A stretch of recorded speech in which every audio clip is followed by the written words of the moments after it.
जय हिंद दोस्तों। ये जो हमारा प्रैक्टिस सेट है 17/8/2022 का सेकेंड शिफ्ट का पेपर है। ठीक है, हमने पहले शिफ्ट का कंप्लीट किया था। हम लोग ग्रुप डी का जो है फुल सेट कर रहे हैं, जिसमें मैथ भी शामिल है, रीजनिंग भी शामिल है और जीएस के प्रश्न भी शामिल है। ठीक है, यानी 100 प्रश्नों का हम लोग कर रहे हैं प्रैक्टिस सेट। तो चलिए हम लोग शुरू करते हैं। पहला क्वेश्चन ही जो है हमारा किससे दे दिया है, तो मैथ का क्वेश्चन दे दिया है। पहला क्वेश्चन कह रहा है कि ए बी सी कोई व्यवसाय शुरू करता है, यानी ए बी सी कोई बंदा है जो कोई व्यवसाय शुरू करता है। यहाँ पे जो है समय दिया हुआ है, समय कितना दिया हुआ है, 6 महीना, 12 महीना और 14 महीना साझेदारी करता है। यानी ए जो है 6 महीने के लिए साझेदारी करता है, बी 12 महीने के लिए और सी 14 महीने के लिए।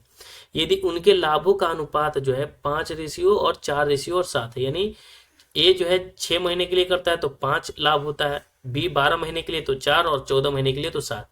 तो उनके निवेश का अनुपात निकालना है। ठीक है, तो निवेश का अनुपात हमें निकालना है, तो याद रखना है कि प्रॉफिट बराबर जो होता है ना, वो निवेश गुने क्या होता है, लाभ होता है। क्या होता है, निवेश गुने लाभ होता है। निवेश गुने होता है लाभ।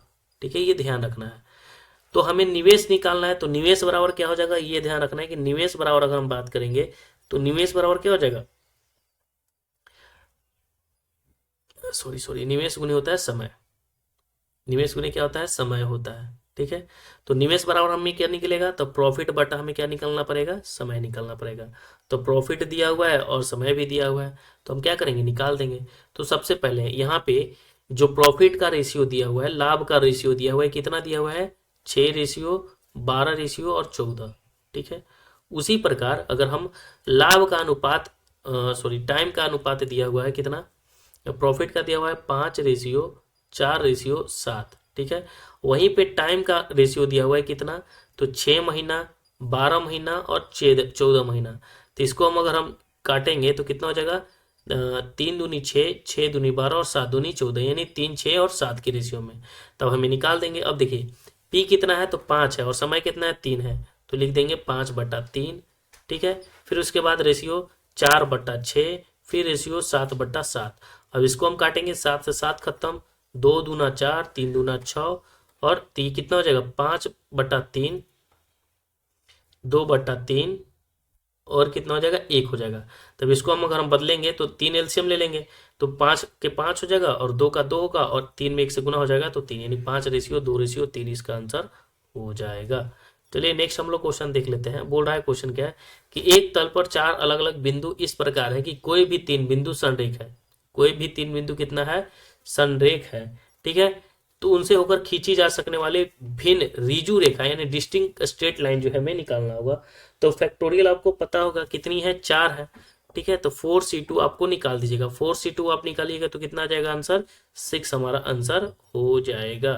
ठीक है, 4c2 निकालने के लिए हम क्या करेंगे, 4 फैक्टोरियल करेंगे।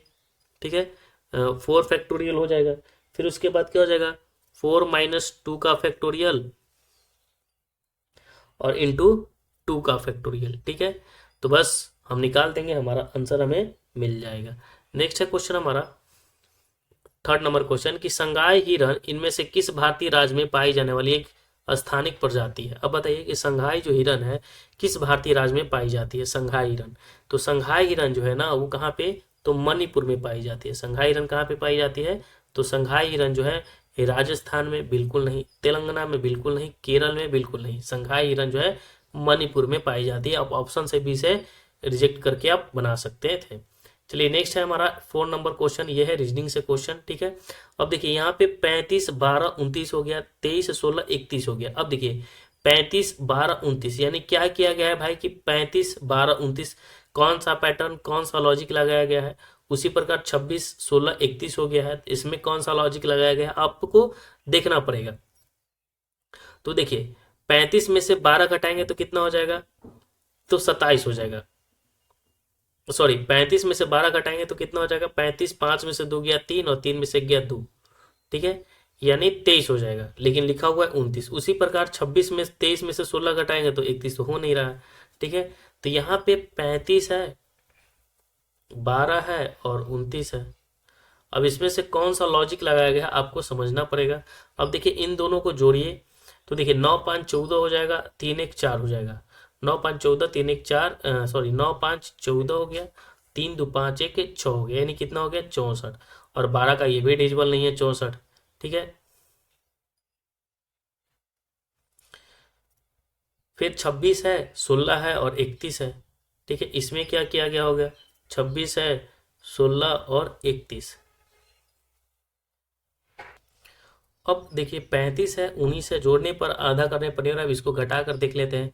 तो 35 में से अगर 29 हम घटाते हैं तो 15 में से 9 हो जाएगा, कितना हो जाएगा, तो 9 6 15 6 हो जाएगा, और 3 में से 2 गया 1 हो गया, ठीक है। 35 में से अगर हम 19 को घटा देंगे तो कितना आ जा रहा है, तो 35 में से 19 है ना, 35 12 29 है, 35 12 29 है, तो 15 में से 9 हो गया 6, और हाँ सॉरी 6 हो जाएगा, केवल कितना होगा 6 हो जाएगा। और इसमें देखिए 2 से मल्टीप्लाई किया गया है तो कितना लिखा गया है, 12 लिखा गया है। उसी प्रकार 26 में से 31, इन दोनों का अंतर अगर हम ज्ञात करेंगे तो कितना है, कितना का अंतर है, तो 26 और 31, यानी 26 और 4 कितना होता है, 26 और 5, यार बोल रहे हैं कहाँ मिस्टेक किए हैं, यहाँ पे देखिए 23 लिखा हुआ है, ठीक है। 23 और 31, 23 और 31 का अंतर कितना है, 8 है, और 8 में हम 2 से गुना कर देंगे तो कितना आ जाएगा, 16 आ जाएगा, ठीक है।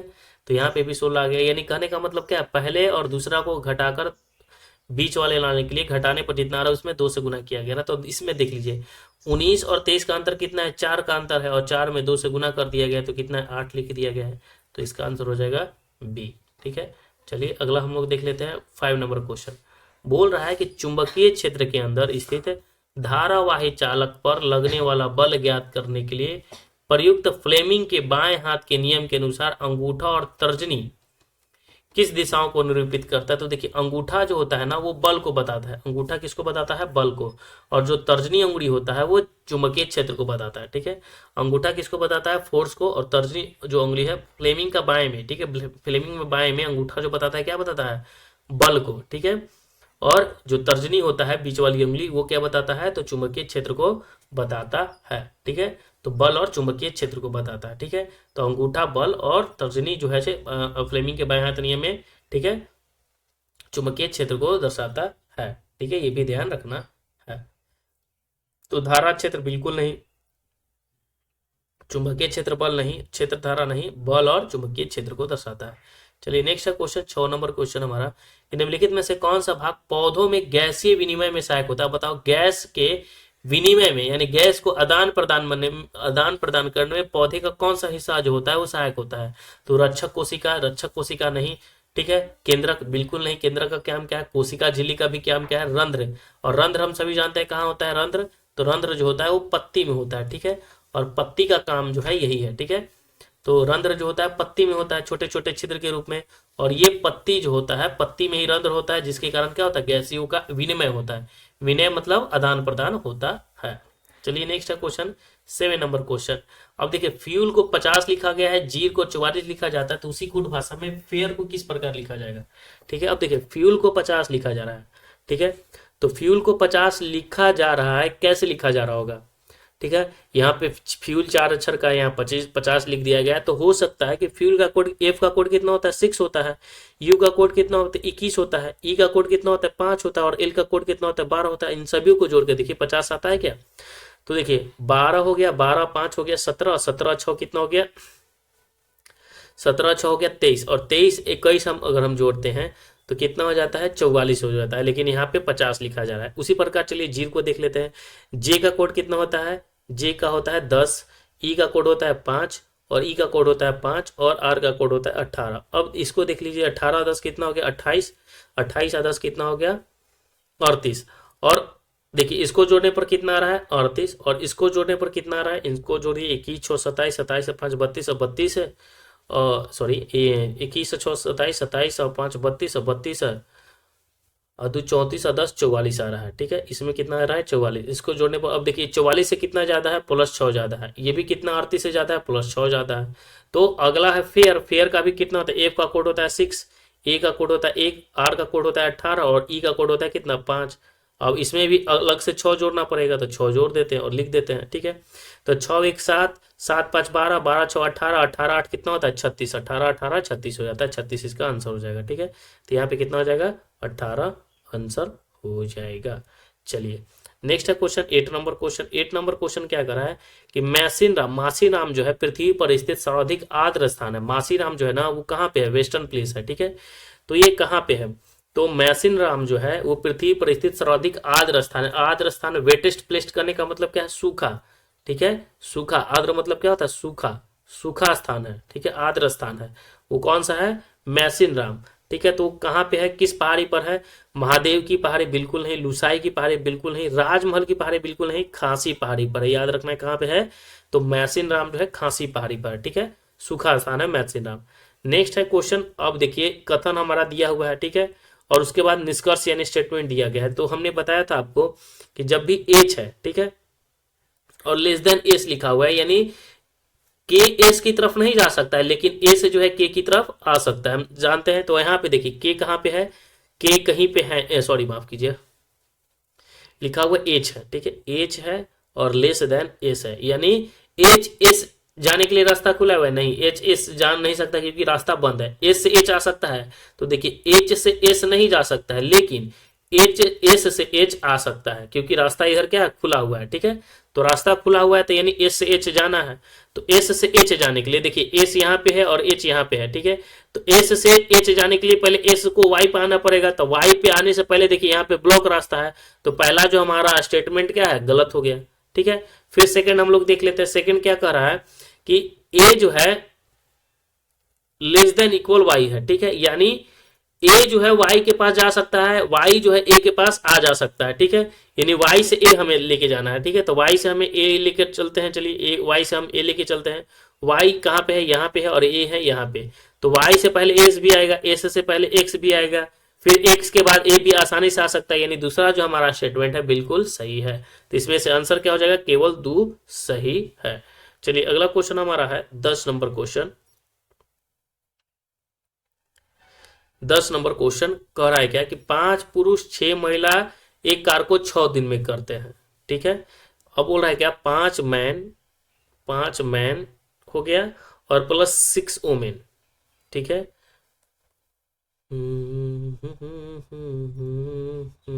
देखिए 5 मैन हो गया और प्लस 6 वोमेन हो गया, ठीक है। एक कार को कितना दिन में कर रहा है, 6 दिन में कर रहा है, तो 6 से मल्टीप्लाई, ठीक है। ऐसा ही होता है, फिर यही काम तो एक ही होगा। फिर जो है 3 पुरुष और 5 महिला उसी कार को 9 दिन में कर रहा है, यानी यही जो है 3 पुरुष है और 5 महिला है, तो 5 वोमेन लिख देंगे। और इसी कार को कितना दिन में कर रहा है, 9 दिन में कर रहा है। तो सबसे पहले वर्क और वोमेन का हम एफिशिएंसी निकाल देते हैं, फिर उसके बाद 2 पुरुष और 2 महिला का निकाल देंगे। तो इसको काटिए 3 से और इसको काटिए 2 से, ठीक है। तो ये कितना हो जाएगा मेरे भाई, ये 3 से 3 तिहाई 9, और 2 से काटेंगे तो 2 तिहाई 6। अब 2 से गुना कीजिए तो 2 5 कितना हो जाएगा, 10 हो जाएगा एम, और प्लस 2 6 कितना हो जाएगा, 12 हो जाएगा ओमेन, इक्वल टू 3 से गुना करेंगे तो 3 तिहाई 9 हो जाएगा मेन, और प्लस 3 5 15 हो जाएगा क्या, ओमेन। अब देखिए 10 एम है 9 एम है, तो 10 में से 9 जाएगा तो कितना हो जाएगा, 1 एम हो जाएगा, और बराबर 15 है 12 है, तो 15 में से उधर जाएगा तो 12 कितना हो जाएगा, 3 ओमेन हो जाएगा। यानी मैन बराबर कितना है, 3, और ओमेन बराबर कितना है, तो ओमेन बराबर आ गया है, ओमेन के सामने कितना, 1 है। हमें निकालना कितना किसका है, तो 3 पुरुष और 2 महिला को, ठीक है। तो यहाँ पे समझना होगा, थोड़ा सा इसको हम छोटा करते हैं।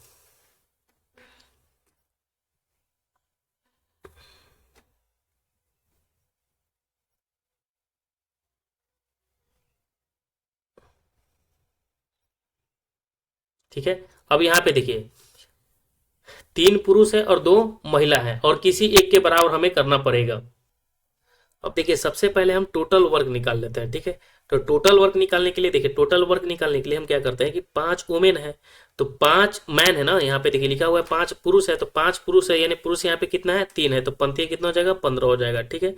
प्लस 6 महिलाएं हैं, 6 महिला है तो महिला कितना है, 1 है, यानी 6 में 1 से गुना करेंगे तो 6 हो जाएगा, और गुना, ठीक है, कितना दिन में, 6 दिन में। तो इसको सॉल्व कर लेते हैं, 15 6 कितना हो जाएगा, 19, 15 6 माफ कीजिएगा, 15 6 हो गया 21 और गुने 6 यानी 21 गुने 6 कितना हो जाएगा, 6 दूनी 12 यानी 126 हो जाएगा। तो 126 जो हमारा है ना वो टोटल वर्क आ गया, ठीक है। तो 126 काम को करवाना है, किसके साथ करवाना है, तो किसके साथ करवाना है, 3 पुरुष और 2 महिला के साथ। तो 3 पुरुष, तो 3 पुरुष यानी पुरुष का मान कितना है 3, तो 3 3 कितना हो जाएगा 9, और 2 महिला, महिला का मान 1 यानी 2 एकम 2। तो 126 बराबर 9 2 11। अब इसको डिवाइड करेंगे तो कितना आ जाएगा 11.5/11 इसका दिन आंसर आ जाएगा, ठीक है। तो बहुत ही आसानी से बन गया। चलिए नेक्स्ट हम लोग देख लेते हैं 11 नंबर क्वेश्चन। बोल रहा है कि इनमें से कौन सा विद्युत मोटर के आर्मेचर का भाग है। विद्युत मोटर का आर्मेचर का भाग कौन होता है, तो देखिए एक तो मृद लोहा का कोर होता है, बिल्कुल सही है, मृद लोहा का ही कोर होता है विद्युत आर्मेचर, और उसमें कुंडली होता है, ठीक है, चुंबक नहीं होता है, ठीक है। तो आर्मेचर में चुंबक नहीं होता है, मृद लोहा का कोर होता है और कुंडली होता है, यानी पहला और दूसरा केवल सही होगा, ठीक है। तो पहला और दूसरा इसमें क्या होगा, सही होगा। तो पहला और दूसरा इसका आंसर हो जाएगा। चलिए नेक्स्ट है क्वेश्चन हमारा 12 नंबर क्वेश्चन। 12 नंबर जो है रीजनिंग का क्वेश्चन है, ठीक है। अब यहाँ देखिए काउ बॉय को वाक वायब लिखा गया है, यानी कहने का मतलब है कि लेटर वही है, जैसे काउ है COWBOY, ठीक है। इसको जो लिखा गया है ना सेम ही लिखा गया है लेकिन चेंज किया गया है, ठीक है। देखिए वाक लिख दिया गया है, इसको WOC लिख दिया गया है, और बॉय को लिख दिया गया है, पीछे से YB लिख दिया गया है, ठीक है। अब यहाँ पे आप समझ में आ रहा होगा, ठीक है। उसी प्रकार इसमें भी किया गया है, टैंगल में भी। तो कहने का मतलब क्या है, तो देख लेना, आगे का 3 लीटर को उल्टा कर दिया गया है। तो आगे का 3 लीटर को उल्टा किया गया है, तो देखिए MAN को NAN क्या लिखा जाएगा NAM, तो यहाँ NMA लिखा गया तो बिल्कुल नहीं होगा, ठीक है। यहाँ फिर FLO को देखिए तो OLF लिखा जाना चाहिए, OLF लिखा गया है, ठीक है। अगला देख लेते हैं WER को REW लिखा गया है, तो REW लिखा गया, यानी इसका आंसर हो जाएगा दूसरा। चलिए नेक्स्ट हम लोग देख लेते हैं। अब बोल रहा है कि OPQRSTU और 7 डिब्बे हैं, ठीक है, U तक 7 डिब्बे हैं, जिन्हें एक के ऊपर एक करके रखा गया है, किंतु उनका इसी क्रम में होना अनिवार्य नहीं है, ठीक है। R और P के बीच केवल एक डिब्बा रखा गया है, तो मान लेते हैं कि R और P है, ठीक है। R और P के बीच में केवल कितना डिब्बा रखा गया है, एक डिब्बा रखा गया है। चलिए आगे देख लेते हैं क्या कर रहा है कि R और P के बीच में केवल एक डिब्बा रखा गया है। अब बोल रहा है आगे कि S और T के बीच में केवल एक डिब्बा रखा गया। अभी S और T हमें पता नहीं है, अभी हमें R और P पता है, तो इस स्टेटमेंट को अभी हम साइलेंट रखते हैं, ठीक है।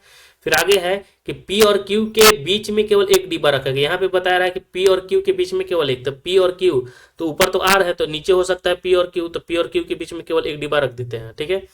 आगे अब क्वेश्चन क्या कर रहा है, P और Q के बीच में केवल एक डिब्बा रख दिया हमने। अब आगे कर रहा है कि Q को सबसे नीचे रखा गया। अब देखिए Q जो है सबसे नीचे है, बिल्कुल है। T और Q के ठीक ऊपर है, T को जो है Q के ठीक ऊपर, यानी Q के ऊपर कौन है, तो T है, ठीक है। यहाँ पे जो हम खाली स्थान छोड़े हुए हैं वो किसके लिए है, तो हमारा यहाँ T घुस गया। T को जो है Q के ठीक ऊपर रखा गया है, ठीक है। अब आगे यहाँ जो स्टेटमेंट हमारा छूट गया था, जो S और T के बीच में केवल एक डिब्बा रखा गया, यानी S और T के बीच में केवल एक डिब्बा, तो यहाँ पे कौन हो जाएगा, S हो जाएगा, ठीक है। तो S और T के बीच में कौन हो गया, एक डिब्बा P रखा गया है।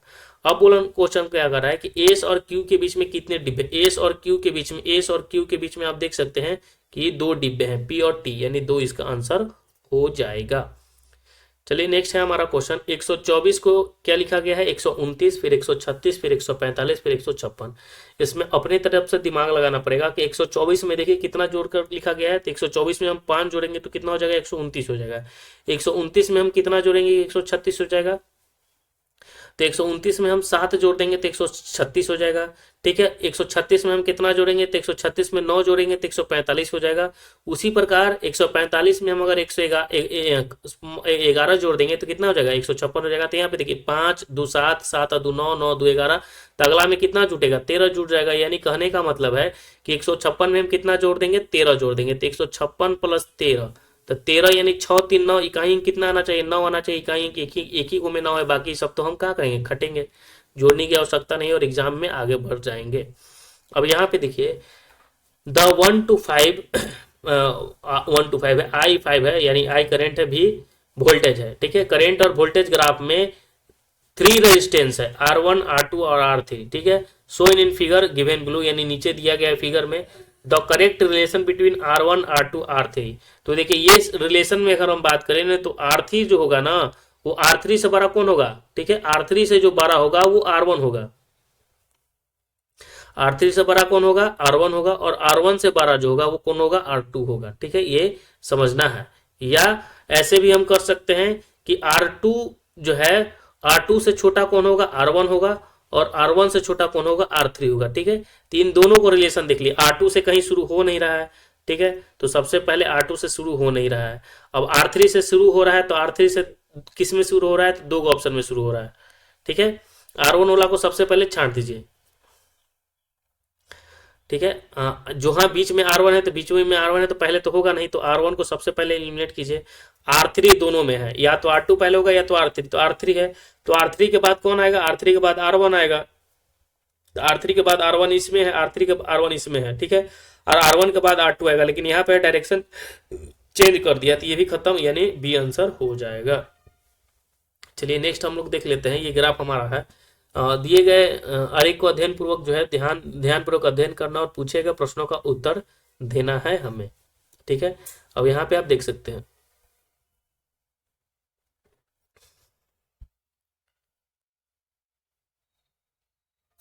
क्वेश्चन क्या कर रहा है कि मेल्स है, मेल्स देख लीजिए टोटल कितने हैं, फिर बायलोंगियल है, यानी बायलोंगियल्स माने दो भाषा मतलब हिंदी इंग्लिश बोलने वाले हैं, और अकाउंटेबल कितने हैं। ठीक है, तीन घेरा है। ठीक है, एक ये घेरा है, एक ये घेरा है, और एक ये घेरा है। तीन घेरा आप देख सकते हैं, एक जिसमें पुरुष है, एक में अकाउंटेंट है, एक है बायलोंगियल्स है, यानी दो भाषा बोलने वाले हैं। ठीक है, तो क्वेश्चन कह रहा है कि विभिन्न भागों में दी गई संख्या व्यक्तियों की संख्या को दर्शाती है। तो क्वेश्चन क्या कर रहा है कि ऐसे कितने अकाउंटेंट है जो दो भाषा बोलते हैं, ऐसे कितने अकाउंटेंट हैं। और अकाउंटेंट देखिए, ये हमारा अकाउंटेंट हो गया। ठीक है, ये हमारा क्या हो गया, अकाउंटेंट हो गया। तो अकाउंटेंट में देखिए 16, 15, 9, 20 सभी आ रहा है, लेकिन बोल रहा है क्या ऐसे कितने अकाउंटेंट है जो दो भाषा जानते हैं। दो भाषा जानते हैं कहने का मतलब क्या है, दो भाषा जानते हैं कहने का मतलब क्या है, बायलोंगियल है। तो ठीक है, यानी इन दोनों के बीच में जो बचे घेरे में बचेगा वही तो आंसर होगा हमारा। ठीक है, तो देखिए एकमात्र घेरा बच गया 15 और 9, यही ना है दो भाषा और जो है अकाउंटेंट है, तो 15 जोड़ेंगे और प्लस 9 जोड़ेंगे, तो कितना हमारा हो जाएगा, 9 5 14, यानी 24 हो जाएगा। यानी 24 लोग जो है अकाउंटेंट भी है और दो लैंग्वेज भी है, यानी 24 इसका आंसर हो जाएगा। ठीक है, सावधानी पूर्वक बन गया। चलिए अगला क्वेश्चन हम लोग देख लेते हैं। निम्नलिखित में से कौन सा रेडॉक्स अभिक्रिया का उदाहरण नहीं है। बोल रहा है कहा कि रेडॉक्स अभिक्रिया का उदाहरण नहीं है। तो हम सभी जानते हैं कि रेडॉक्स अभिक्रिया में क्या होता है, ऑक्सीडेशन और रिडक्शन दोनों होता है। ठीक ठीक है, तो इसमें बोला है कि रेडॉक्स अभिक्रिया का जो है नहीं है। तो देखिए ऑक्सीजन का ह्रास, हाइड्रोजन का जुड़ना, ठीक है, ये सभी होता है रेडॉक्स और रेडॉक्स अभिक्रिया में। ठीक है, तो यहाँ पे आप देखिए यहाँ पे ZNO है, ठीक है, यहाँ पे ZN है, ठीक है, तो CO, ठीक है, यहाँ ये रेडॉक्स अभिक्रियन का उदाहरण हो गया। फिर देखिए MnO2 है, फिर 4HCl है, तो MnCl2 हो जा रहा है, और 2H2 हो गया और Cl2, तो ये भी रेडॉक्स अभिक्रिया का उदाहरण है। ठीक है, फिर यहाँ पे देखिए सोडियम, फिर O2, Na2 हो गया, ये भी यहाँ पे भी है रेडॉक्स अभिक्रिया का उदाहरण। कहने का मतलब क्या है, अब अगर आपको नहीं समझ में आ रहा तो आप समझिए। देखिए यहाँ पे सोडियम में ऑक्सीजन दो गो है, ठीक है, तो कहने का मतलब हाथ से या जुड़ गया तो क्या होता है, वो रेडॉक्स अभिक्रिया। ऐसे सभी तो है हमारा क्या है, संतुलन अभिक्रिया है, तो ये भी रेडॉक्स अभिक्रिया है, ये भी रेडॉक्स अभिक्रिया है, ये भी रेडॉक्स अभिक्रिया है। चौथा जो है रेडॉक्स अभिक्रिया नहीं है। तो यहाँ पे आपको समझना पड़ेगा रेडॉक्स अभिक्रिया क्या होता है। तो रेडॉक्स अभिक्रिया में क्या होता है कि रासायनिक अभिक्रिया होता है जिसमें इलेक्ट्रॉनों का क्या होता है, स्थानांतरण होता है, यानी पदार्थों का ऑक्सीकरण यानी मतलब ऑक्साइडेशन हो या रिडक्शन हो। ठीक है, तब वो क्या होता है, रेडॉक्स अभिक्रिया होता है। यहाँ पे हम आपको बताते हैं, तो यहाँ पे आपको समझाने के लिए हम आपको बता देते हैं रेडॉक्स अभिक्रिया गलत नहीं होगा। तो देखिए यहाँ पे जिंक के साथ क्या था, ऑक्सीजन था, लेकिन यहाँ जिंक क्या हो गया, अकेला हो गया, यानी घट गया, तो रेडॉक्स अभिक्रिया का उदाहरण हो गया। यहाँ पे देखिए MnO2 था, ठीक है, यहाँ पे क्या हो गया, हट गया, तो फिर ये भी रेडॉक्स अभिक्रिया है। यहाँ पे देखिए ऑक्सीजन था, तो यहाँ पे क्या हो गया, जुट गया, तो ये हमारा क्या हो गया, रेडॉक्स अभिक्रिया हो गया। यहाँ पे देखिए AgNO3 था, ठीक है, AgNO3 था, तो यहाँ पे देखिए NO3 क्या, NO3 है ना, NO3 के साथ N के साथ नाइट्रोजन का O3 है, तो NO3 है ही है। ठीक है, तो यहाँ पे कोई नहीं हो रहा है, बाकी इसमें क्या हो रहा है, इसमें जो है रेडॉक्स अभिक्रिया हो रहा है। ठीक है, अगला क्वेश्चन हमारा है कि 1876 में भारत के राष्ट्रीय आय का प्रथम जो है प्राकलन किसने तैयार किया था। तो द जो है ओल्ड मैन इन्हें कहा जाता है दादा भाई नौरोजी। ठीक है, और ये जो है दादा भाई नौरोजी कांग्रेस के दूसरे जो है अध्यक्ष के रूप में थे। दूसरे अधिवेशन की अध्यक्षता कौन किए थे, दादा भाई नौरोजी ही किए थे। ठीक है, तो 1876 में भारत की राष्ट्रीय आय का प्रथम जो प्रांकलन तैयार किया था वो दादा भाई नौरोजी तैयार किए थे। ठीक है, चलिए नेक्स्ट हम लोग क्वेश्चन देख ले रहे हैं कि मनुष्य के पाचन तंत्र में होने वाले कौन सी क्रिया गंदगी पर साबुन के पायसीकरण की क्रिया के समान होती है। तो देखिए, मनुष्य के पाचन तंत्र में होने वाली कौन सी क्रिया गंदगी पर साबुन के, यानी गंदगी पर देखिए साबुन क्या होता है, पायसीकरण हो जाता है, उसके समान होता है। तो देखिए, पीत रस द्वारा क्षारीय माध्यम प्रदान किया जाना। पीत रस हम सभी जानते हैं कि गोल ब्लाडर के पास जो होता है हमारा पीत रस होता है। ठीक है, कहाँ पे, तो लीवर के पास होता है पीत रस। ठीक है, पीत लवणों द्वारा बड़ी वसा गोलिकाओं को छोटी गोलिकाओं में क्या कर देना, विघटन कर देना। यानी जो पीत रस होता है, पीत लवण जो होता है वो क्या करता है, पीत लवण की बड़ी वसा गोलिका होता है ना, उसको छोटी गोलिकाओं में विघटन कर देना, वही होता है पायसीकरण के समान। ठीक है, तो इसका आंसर हो जाएगा दूसरा। चलिए नेक्स्ट है क्वेश्चन हमारा, यहाँ पे देखिए प्लस का भागा लिखा गया है, माइनस का गुना लिखा गया है, गुना का भागा लिखा गया है और भागा का माइनस लिखा गया है। तो यहाँ पे बताना है आपको। तो देखिए, कहने का मतलब है कि 16 है और प्लस है, तो प्लस को किस में बदलना है, भागा में, तो भागा लिख देंगे।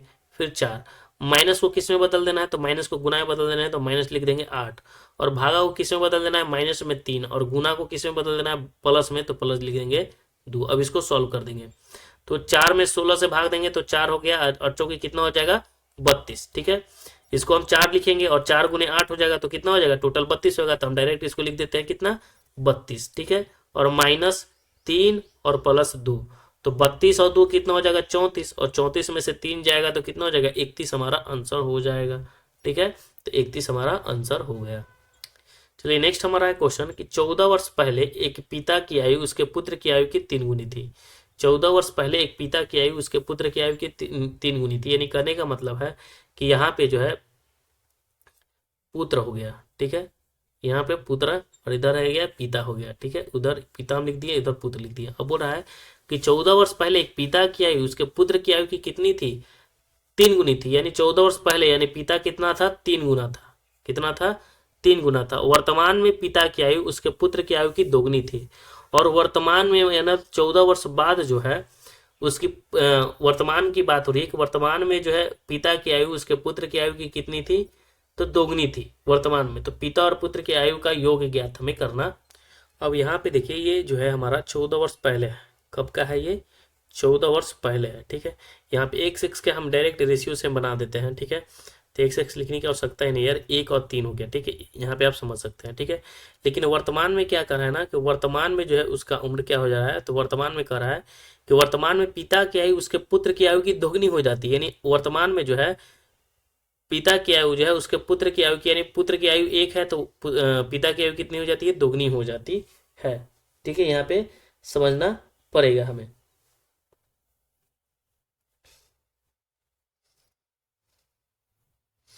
अब देखिए वर्तमान में पिता की आयु उसके पुत्र की आयु की दोगुनी हो जाती है। ठीक है, वर्तमान में पिता की आयु उसके पुत्र की आयु की कितनी हो जाती है, तो दोगुनी हो जाती है। तो पुत्र की आयु की दोगुनी यानी पुत्र यहाँ पे जो है दोगुना हम कर देते हैं, तो यहाँ पे देखिए 2 से गुना कर देते हैं और यहाँ पे भी 2 से हम गुना कर देते हैं।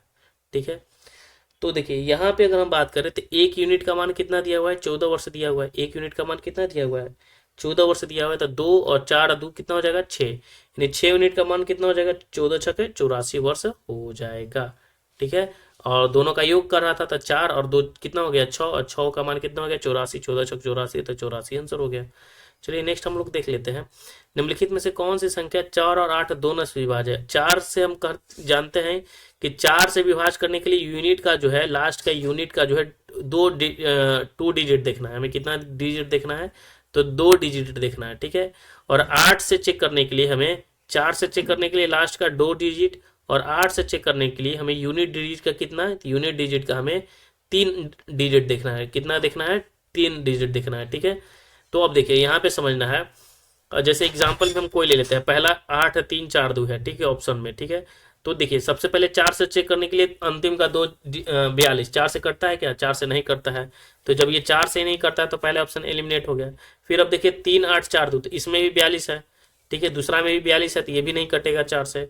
इसमें भी देखिए, इसमें भी 8 2 नहीं कटेगा, तो मात्र एक यही संख्या है 3 8 2 4। ठीक है, 3 8 2 4, तो देखिए अंत का 2 अंक 4 से कटेगा तो 4 से डिविजिबल है, और अंत का 3 अंक जब 8 से कटेगा तो 8 से डिविजिबल होता है। ठीक है, तो हो गया ये हमारा आंसर।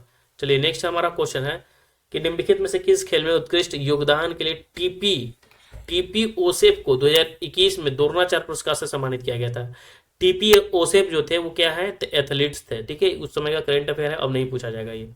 नेक्स्ट हमारा है कि 3x² प्लस 6x माइनस 5 बराबर 0, तो मूलों का प्रकृति क्या होगा। ठीक है, मूलों की प्रकृति क्या होगा ये हमें बताना है। देखिए ये क्वेश्चन जो है ना बहुत ही अच्छा क्वेश्चन पूछा हुआ है। ठीक है, इससे रिलेटेड जो है एग्जाम में पूछे जाते हैं, तो देखिए बहुत ही अच्छा क्वेश्चन है, इसके बारे में आपको बताते हैं। देखिए सबसे पहले जो 3x² 6x माइनस 5 है, ये हमारा द्विघात समीकरण है। ठीक है, तो जो x² के आगे जो होता है ना, जैसे द्विघात समीकरण में क्या होता है, x² plus bx plus c होता है। ठीक है, ये हमारा द्विघात समीकरण है। ठीक है, तो जो x² के आगे वाला है वो क्या है, हमारा 3 है, यानी a का मान दिया हुआ है कितना, a का मान दिया हुआ है 3। ठीक है, b के मान कितना दिया हुआ है, तो b का मान इसमें दिया हुआ है 6, और c का जगह कितना है, तो c की जगह -5 है। ठीक है, अब हम मूल की प्रकृति निकालने के लिए हमें क्या करना पड़ता है कि हमें जो है ना b² माइनस 4ac पर लगाना पड़ता है। ठीक है, b² माइनस 4ac पर। ठीक है, और देखना रहता है कि 0 से कम आ रहा है, 0 से ज़्यादा आ रहा है, या 0 के बराबर आ रहा है। ठीक है, तो b कितना है, इसमें 6 है, तो 6 का माइनस स्क्वायर हो जाएगा 36, माइनस 4ac, a 3 है और c कितना है 5 है। ठीक है, तो चढ़ती 12 पचे कितना हो जाएगा, 60 हो जाएगा। तो 60 में से अगर हम 36 घटाते हैं तो कितना हो जाएगा, 24 हो जाएगा। कितना आ रहा है, -24। अब बताइए 0 से क्या है, 0 से कम है, कितना आएगा, 1 मिनट, b² यानी 36 और माइनस 4ac, चलती है 12 पचे 60, तो -24 हो गया।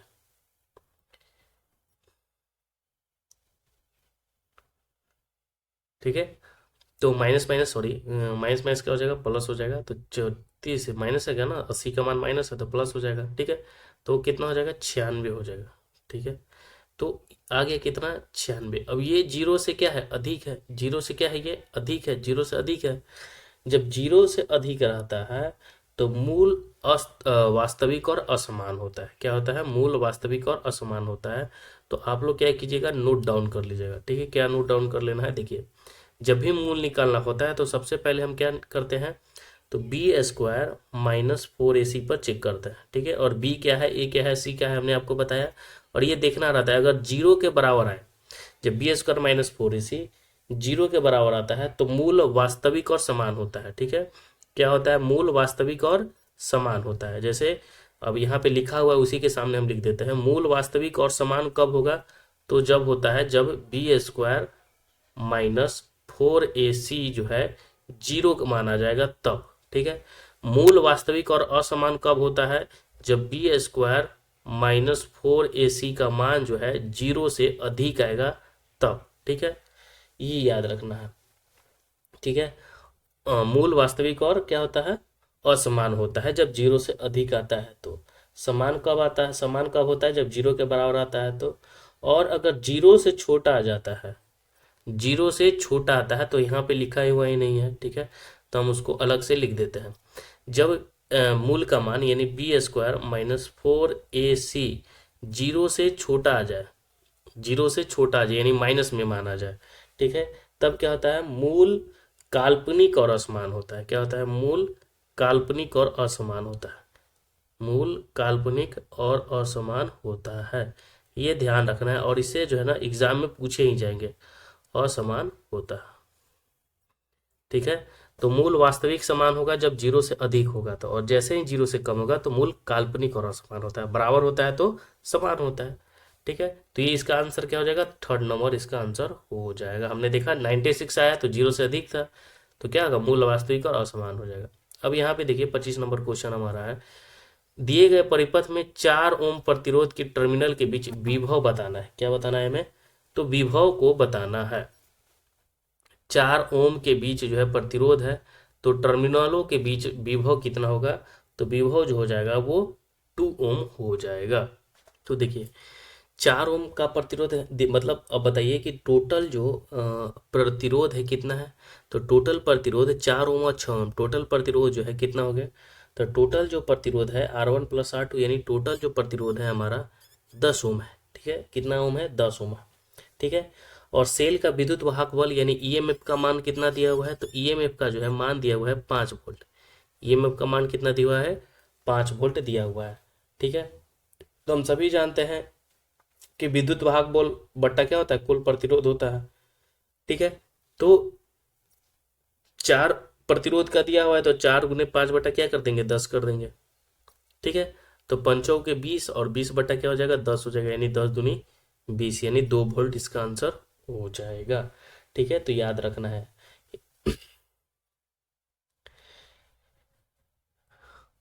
अगला क्वेश्चन हमारा है 279 नंबर क्वेश्चन। क्या अनुच्छेद 279 के ए इनमें से किस संवैधानिक निकाय से संबंधित है।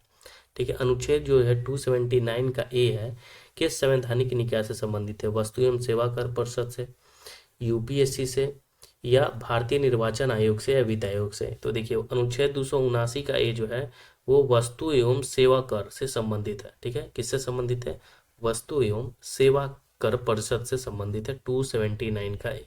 ठीक है, ये ध्यान रखना है।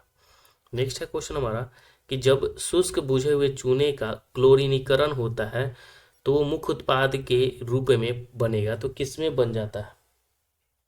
देखिए जब शुष्क बुझे हुए चूने का क्लोरीनीकरण किया जाता है तो मुख्य उत्पाद जो होता है ना वो कैल्शियम ऑक्सीक्लोराइड के रूप में प्राप्त होता है। किसमें होता है, कैल्शियम जो है ऑक्सीक्लोराइड के रूप में प्राप्त होता है। तो एसिटिक अम्ल नहीं, बिना बुझा हुआ चूना बिल्कुल नहीं, हाइड्रोक्लोरिक अम्ल बिल्कुल नहीं। इसका आंसर क्या हो जाएगा, तो कैल्शियम जो है ऑक्सीक्लोराइड इसका आंसर हो जाएगा।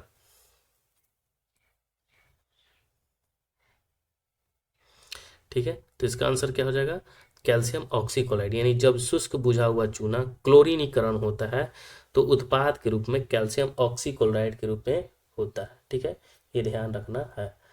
और CaOCl2, क्या इसे हम कहते हैं CaOCl2। ठीक है, एक प्रकार का ये विरंजक चूर्ण है। ठीक है, ये भी ध्यान रखना है, ये एक प्रकार का क्या है, ये विरंजक जो चूर्ण है। चलिए, और व्यंजन चूर्ण का इस्तेमाल हम सभी जानते हैं किस लिए किया जाता है, तो जल के शुद्धिकरण में। ठीक है, क्लोरोफॉर्म के निर्माण में। ठीक है, ऊन को सिकुड़ने से बचाने के लिए जो है इसका इस्तेमाल किया जाता है, कैल्शियम ऑक्सीक्लोराइड का। चलिए नेक्स्ट हम लोग देख लेते हैं। क्वेश्चन हमारा है कि देखिए क्वेश्चन है कि 5, 1, 2, 6, 3, 8, 6 यानी ये संख्या दिया हुआ है। ठीक है, तो उपरोक्त श्रेणी में से ऐसे कितनी संख्या है जिनसे प्रत्येक के ठीक के पहले एक सम संख्या और ठीक के बाद एक सम संख्या, यानी पहले भी सम और बाद में भी सम होना चाहिए। ठीक है, तो पहले सम बाद में सम। तो सबसे पहले क्या कीजिए, जैसे 5 है, 1 है, 2 है, 6 है, 3 है, 8 है, 6 है। यहाँ पे क्या करना है कि सबसे पहले सम और बाद में सम। तो देखिए 5 है, एक सम है नहीं, 2 सम है, 2 के सम, 2 के पहले सम। अब मतलब कहना है कि ऐसे प्रत्येक क्या करें, उपरोक्त श्रेणी में से ऐसे कितनी संख्या है जिनमें से प्रत्येक के ठीक पहले एक सम है और ठीक बाद भी एक सम होना चाहिए। पहले भी एक सम होना चाहिए और बाद में भी एक सम होना चाहिए। ठीक है, तो देखिए 6 के पहले सम नहीं है, 3 के पहले सम और बाद में भी सम है, तो यानी हमारा यहाँ एक मिल गया। ठीक है, 3 और 8। फिर उसके बाद देखिए 6, 5, 3, 3 फिर यहाँ है, 3 के पहले नहीं है, 6, 6 है, 5 है, 5 है, 3 है, 2 है, 2 के पहले नहीं है, 5 के पहले यहाँ पर है। ठीक है, कहीं और है क्या, नहीं है, मात्र यही है। ठीक है, देखिए 5 बीच में है और 5 के पहले भी सम बाद में भी सम, तो मात्र 2 जगह ही है, तो 2 इसका आंसर हो जाएगा। चलिए अगला हम क्वेश्चन हम लोग देख लेते हैं। 29 नंबर क्वेश्चन है कि संध्या गुरंग को किस क्षेत्र में कोचिंग के लिए जो है द्रोणाचार्य पुरस्कार 2021 प्रदान किया गया है। तो ये मुक्केबाजी के क्षेत्र में दिया गया है इन्हें। ठीक है, संध्या गुरंग मुक्केबाजी से संबंधित है।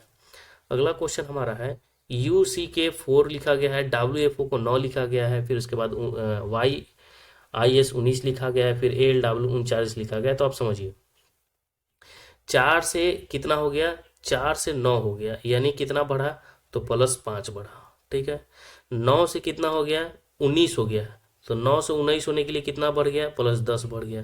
ठीक है, 19 से कितना हो गया, 39 हो गया, तो 39 होने के लिए कितना बढ़ा, तो प्लस 10 से 20 बढ़ गया। तो जब यहाँ देखिए 5 का दोगुना, ठीक है, 10 का दोगुना, तो अब की 20 का दोगुना, तो 20 का दोगुना कितना हो जाएगा 40, और 40 हम 39 में जोड़ देंगे तो कितना हो जाएगा 79 हो जाएगा।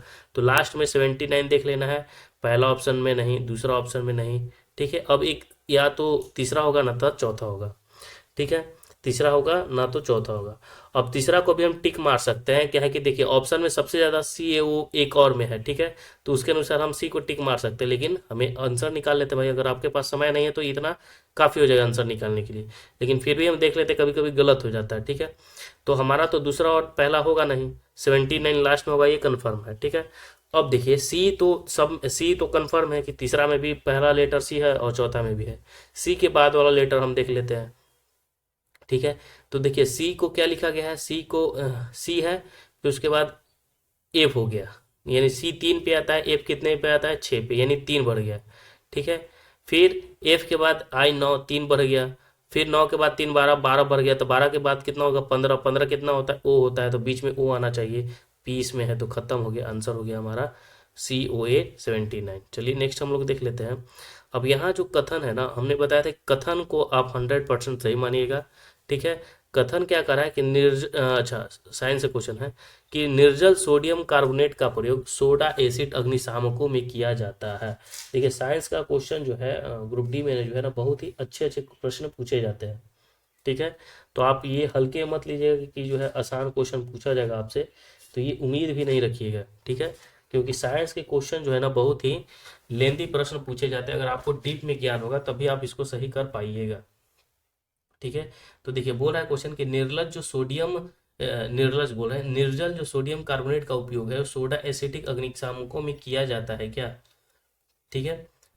और दूसरा कथन कह रहा है कि निर्जल सोडियम कार्बोनेट के जल में घोला जाता है और क्रिस्टलन जल के 10 अणुओं वाले ध्रुवन सोडा क्रिस्टल प्राप्त करने के लिए उसका पुनः जो है क्रिस्टलन किया जाता है। तो इन दोनों में से कथन कौन सा सत्य है, कौन सा गलत है, ठीक है। तो देखिए अगर हम बात करें तो निर्जलन सोडियम कार्बोनेट का उपयोग सोडा एसीटेट अग्निशामक में नहीं किया जाता है, ठीक है, इसमें नहीं किया जाता है। तो इसका आंसर हो जाएगा, पहला तो गलत हो गया और दूसरा हमारा क्या हो जाएगा सही हो जाएगा। पहला स्टेटमेंट गलत है, दूसरा सही है। चलिए नेक्स्ट हमारा क्वेश्चन है, रीजनिंग से क्वेश्चन है, क्या कह रहा है कि मैथ से क्वेश्चन है, माध्यिका निकालना है हमें, क्या निकालना है माध्यिका। तो माध्यिका निकालने के लिए सबसे पहले जो संख्या दी हुआ है उसको लिखिए, ठीक है। तो उसको लिखना है सबसे पहले, और उसको जो है लिखना है कैसे, बढ़ते क्रम में सजाना है। सबसे इसमें छोटा कौन है, तो 11 है, 11 के बाद इसमें कौन सा है भाई, तो 15 है, 15 के बाद इसमें कौन सा है 16 है, 16 के बाद इसमें कौन सा है 17 है, 17 के बाद इसमें कौन सा 18 है, 18 के बाद इसमें कौन सा है 22 है, ठीक है। 22 के बाद इसमें से कौन सा है, 22 के बाद आप देखिएगा तो 33 है, 33 के बाद देखिएगा तो 51 है, और 51 के बाद देखिएगा तो 71 है, और 71 के बाद देखिएगा तो 75 है, ठीक है। अब बोल रहा है इसमें से एक 20 छूट गया क्या, माध्यिका निकालना है। तो ठीक है, देखिए पहले अब टोटल गिनिए, 1 2 3 4 5 6 7 8 9 10 है, 10 है, तो 10 है यानी 5 5 में बटेगा, तो 1 2 3 4 5, 5 यहाँ ले लीजिए, इधर से 5 गिनेंगे तो ये होगा, ठीक है। और 22 18 को जोड़िए तो कितना आ जाएगा 40 आ जाएगा, और इसको आधा कर देना है, ठीक है। तो 20 दूनी कितना हो जाएगा 40, यानी इसका माध्यिका हो जाएगा कितना 20, ठीक है। माध्यिका कितना हो जाएगा 20 हो जाएगा। 10 संख्या तो अगर मान लीजिए कि 3 संख्या है, ठीक है, और इसको सजाया गया तो इसमें माध्यिका कौन है, तो बीच वाला हमेशा माध्यिका होता है, लेकिन इसमें तो 10 संख्या है ना, तो बीच के लिए हम इन दोनों संख्या को जोड़कर 2 से डिवाइड किए, ठीक है। चलिए नेक्स्ट हम लोग देख लेते हैं, साधारण ब्याज का क्वेश्चन है, 33 नंबर क्वेश्चन, ये मैथ का क्वेश्चन है और अच्छा प्रश्न पूछा गया है इसमें। अब देखिए क्या करा कि साधारण ब्याज पर निवेशित एक निश्चित धनराशि 2 वर्षों में जो 1250 और 5 वर्षों में 2000 हो जा रहा है, 2 वर्षों में 1250 और 5 वर्षों में 2000 हो जाता है, तो वार्षिक ब्याज की दर ज्ञात कीजिए और दशमलव के 2 स्थानों तक ज्ञात करना है, ठीक है। बहुत ही अच्छा क्वेश्चन है ये, ठीक है। तो यो हम लोग देख लेते हैं क्या कर रहा है कि साधारण ब्याज पर निवेशित। अब यहाँ पे देखिए 2 वर्षों का ब्याज लिखा हुआ है, ठीक है। 2 वर्षों का ब्याज कितना है, तो 2 वर्ष का जो ब्याज दिया हुआ है मेरे भाई, 2 वर्षों का दिया हुआ है 1250 रुपया, 2 वर्षों का कितना दिया हुआ है 1250 रुपया दिया हुआ है, ठीक है। चलिए इसको हम सही से लिखते हैं, 2 वर्षों का जो है दिया हुआ है, 2 ईयर्स का कितना दिया हुआ है, 1250 रुपया दिया हुआ है, ठीक है। और 5 वर्ष का दिया हुआ है, 5 वर्ष में कितना हो जा रहा है, 5 वर्ष में जो हो जा रहा है 5 ईयर में 2000 रुपया हो रहा है, ठीक है, 2000 रुपये में। तो 3 सालों में इन दिनों के बीच में 3 ईयर का अंतर है, तो 3 ईयर का अंतर में कितना हो जाएगा, तो 2000 में से अगर हम 1250 घटा देंगे तो कितना आ जाएगा, 750 रुपये, ठीक है। नहीं, 3 वर्ष का ब्याज कितना हो जाएगा, 750 रुपया, ठीक है। 3 वर्षों का ब्याज कितना हो जाएगा, 750। तो वार्षिक ब्याज की दर ज्ञात करना है, ठीक है। साधारण ब्याज पर निवेशित एक निश्चित धनराशि 2 वर्षों में 1250 और 5 वर्षों में 2000 हो जाती है, तो 3 वर्षों में 750 हो जा रहा है। 3 वर्षों में कितना हो जा रहा है, 750। तो 1 वर्षों में अगर हम निकालेंगे तो 1 वर्षों में कितना हो जाएगा, 1 वर्षों में 750 यानी 3 से काट देंगे तो 3 दूनी 6, 3 पचे 15 यानी 1 वर्षों में 250। तो 2 वर्षों में कितना हो जाएगा, तो 1 वर्षों में 250, तो 2 वर्षों में हो जाएगा कितना, 25 दूनी 50 यानी 500 2 वर्षों में हो जाएगा, ठीक है।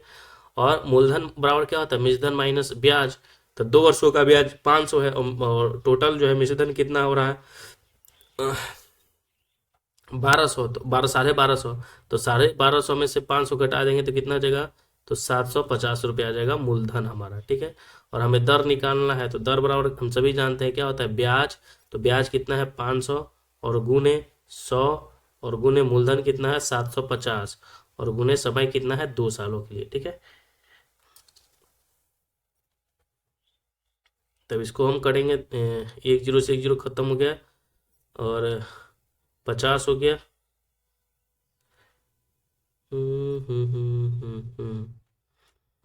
फिर 10 पचे 50, 15 पचे हो गया 75 और 3 पचे 15 और 5 दूनी 10, 2 पचे 10, तो 50 दूनी 100 बटा कितना हो जाएगा 3, ठीक है। तो इसको हम लिख देंगे 33.33%, ठीक है। आसानी से क्वेश्चन बन गया हमारा। चलिए 34 नंबर क्वेश्चन क्या कर रहा है कि एक वस्तु है, ठीक है। क्या कर रहा है क्वेश्चन कि एक वस्तु जो है अभिसारी लेंस से 25 सेंटीमीटर की दूरी पर रखी गई है, यानी एक वस्तु जो है अभिसारी लेंस से 25 माफ कीजिएगा, कितना रखा गया है, तो 25 सेंटीमीटर की दूरी पर रखा गया है और लेंस से 30 सेंटीमीटर की दूरी वस्तु का वास्तविक और उल्टा प्रतिबिंब जो है निर्मित होता है। तो लेंस द्वारा उत्पन्न आवर्धन किसके बराबर होगा, क्या निकालना है हमें, आवर्धन निकालना है, ठीक है, एम निकालना है, ठीक है। तो अभिसारी लेंस किसे कहा जाता है, कॉन्वेक्स लेंस को कहा जाता है, ठीक है। तो कॉन्वेक्स लेंस में हम सभी जानते हैं यू क्या होता है, निगेटिव होता है, यू क्या होता है, निगेटिव होता है, ठीक है। कॉन्वेक्स लेंस में यू क्या होता है, निगेटिव होता है, ये ध्यान रखना है। भी क्या होता है, भी पॉजिटिव होता है, ठीक है, निगेटिव होता है। तो समझना है हमें, निकालना है क्या, सबसे पहले देख लीजिए यू का मान दिया हुआ है, यू का मान दिया हुआ है कितना 25 -25 सेंटीमीटर दिया हुआ है, यू का मान कितना दिया हुआ है -25 सेंटीमीटर दिया हुआ है। भी का मान कितना दिया हुआ है, भी का मान यहाँ जो है 30 सेंटीमीटर दिया हुआ है, भी का मान कितना दिया हुआ है, तो 10 सेंटीमीटर दिया हुआ है। और आवर्धन बराबर क्या होता है, हम सभी जानते हैं कि एम बराबर भी बाई यू होता है और भी कितना है, तो 30 है और यू कितना है 25 है, ठीक है। तो माइनस में आंसर आएगा, ठीक है। तो 6 और 25 यानी -6 बटा कितना आ जाएगा 5 आ जाएगा आंसर। तो भी बाई यू यानी -6/5 आंसर आ गया। बहुत ही आसान था क्वेश्चन। नेक्स्ट है क्वेश्चन कि जब दो तिर्यक रेखा 3 समानांतर रेखाओं को प्रतिच्छेद करता है, जब दो तिर्यक रेखा जो है, ठीक है, जब दो तिर्यक रेखा समानांतर रेखाओं को प्रतिच्छेदित करता है, जो जब दो तिर्यक रेखा 3 समानांतर रेखाओं को प्रतिच्छेदित करता है, यानी 3 समानांतर रेखा है, ठीक है, एक रेखा, ठीक है, फिर 2 रेखा हो गया, फिर 3 रेखा हो गया, ठीक है। और इसमें से 2 तिर्यक रेखा है, एक और एक 2, ठीक है। 2 तिर्यक रेखा, 3 मतलब एक रेखा है, बी रेखा है और सी रेखा है, ठीक है। और ये 2 जो है तिर्यक रेखा समानांतर रेखाओं को प्रतिच्छेदित करता है, तो उसे 3 और 4 खंडों में बांटता है। तो तिर्यक रेखा द्वारा निर्मित अंतःखंड कितने हो गए, तो अंतःखंड भी कितने हो जाएंगे, 3 और 4 ही हो जाएंगे, और क्या, जितने प्रतिच्छेद करेगा उतने अंतःखंड होंगे। चलिए नेक्स्ट है क्वेश्चन हमारा कि एक पाठ्य पुस्तक में जो है कुल कितना है, 892 पुस्तक है। इसे 2 भागों में बांटा गया, ठीक है। और पुस्तक के दूसरे भाग में पहले भाग की तुलना में 52 पृष्ठ कम है, तो पुस्तक के दूसरे पृष्ठों की संख्या ज्ञात करना है, ठीक है। तो देखिए टोटल कितने पृष्ठ है, तो 892 पृष्ठ है, ठीक है, 892 पृष्ठ है, ये ध्यान रखना है कि 892 पृष्ठ है। अब बोल रहा है कि 2 भागों में इसे बांटा गया, इसे जो है 2 भागों में बांटा गया है। पुस्तक के दूसरे भाग में पहले भाग की तुलना में 52 पृष्ठ कम है, यानी पहला में 1 है तो दूसरा में कितना हो गया, 1+52 है, ठीक है, यानी 52 एक में कम है। तो पुस्तक के दूसरे भाग में कितने पृष्ठ है, तो सबसे पहले इन दोनों को जोड़कर, इन दोनों जोड़कर तो दिया हुआ 892, तो 2x+52, तो 2x बराबर क्या हो जाएगा, 52 इसमें से घटा देंगे, तो 2 में से 2 गया 0, 9 में से 5 गया 4, 840, ठीक है।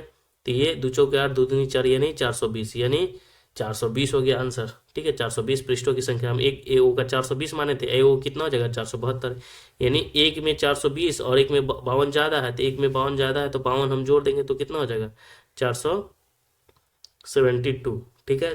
तो बोल रहा है कि पुस्तक के दूसरे भाग में कितना है, तो दूसरे भाग में 420 है। चलिए नेक्स्ट है क्वेश्चन हमारा, अब यहाँ जो है रीजनिंग से क्वेश्चन है, ठीक है। अब इसमें देखिए, दिए गए अक्षर प्रत्येक श्रृंखला का अध्ययन करना है और पूछे गए प्रश्न का उत्तर देना है।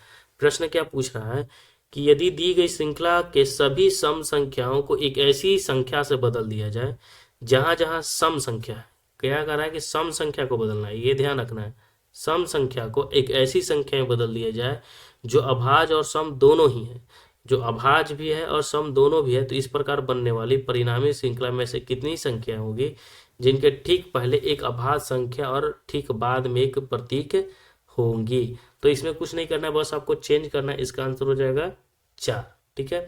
जहां जहां सम संख्या, जैसे यहाँ सम संख्या है, ठीक है, यहाँ पे सम संख्या है, ठीक है, यहाँ पे सम संख्या है, और कहाँ पे सम संख्या है, 4 सम संख्या और एक 5 सम संख्या है, ठीक है। कितनी सम संख्या है, 4, 4 ही क्या है, बहुत ज़्यादा है, बताते हैं। जैसे एक यहाँ सम संख्या हो गया, फिर उसके बाद यहाँ पे सम संख्या हो गया, यहाँ पे हो गया, यहाँ पे हो गया, फिर यहाँ पे हो गया, यहाँ पे हो गया, ठीक है। अब देखिए यहाँ पे भी हो गया और यहाँ पे भी हो गया, ठीक है। इतने सारे सम संख्या है, 2 2 4 2 6 2 8 सम संख्या है। अब बोल रहा है कि दिए गए श्रृंखला के सभी सम संख्याओं को एक ऐसी संख्या में बदल दिया जाए जो अभाज्य और सम दोनों हो, अभाज्य भी हो और सम दोनों हो, ठीक है। तो कहने का मतलब सब 2 2 में बदल दिया जाए, ठीक है। और इस प्रकार बनने वाली परिणामी श्रृंखला में ऐसी कितनी संख्या होगी जिनके ठीक पहले एक अभाज्य संख्या और बाद में एक प्रतीक संख्या है, ठीक है। यानी जब अब ऐसी सम संख्या कौन सी है जो अभाज्य भी है और सम दोनों है, तो वह है 2 2 ऐसी संख्या है जो भाज्य भी है और अभाज्य भी है, ठीक है। ये ध्यान रखना है, भाज्य भी है और क्या है, अभाज्य भी है।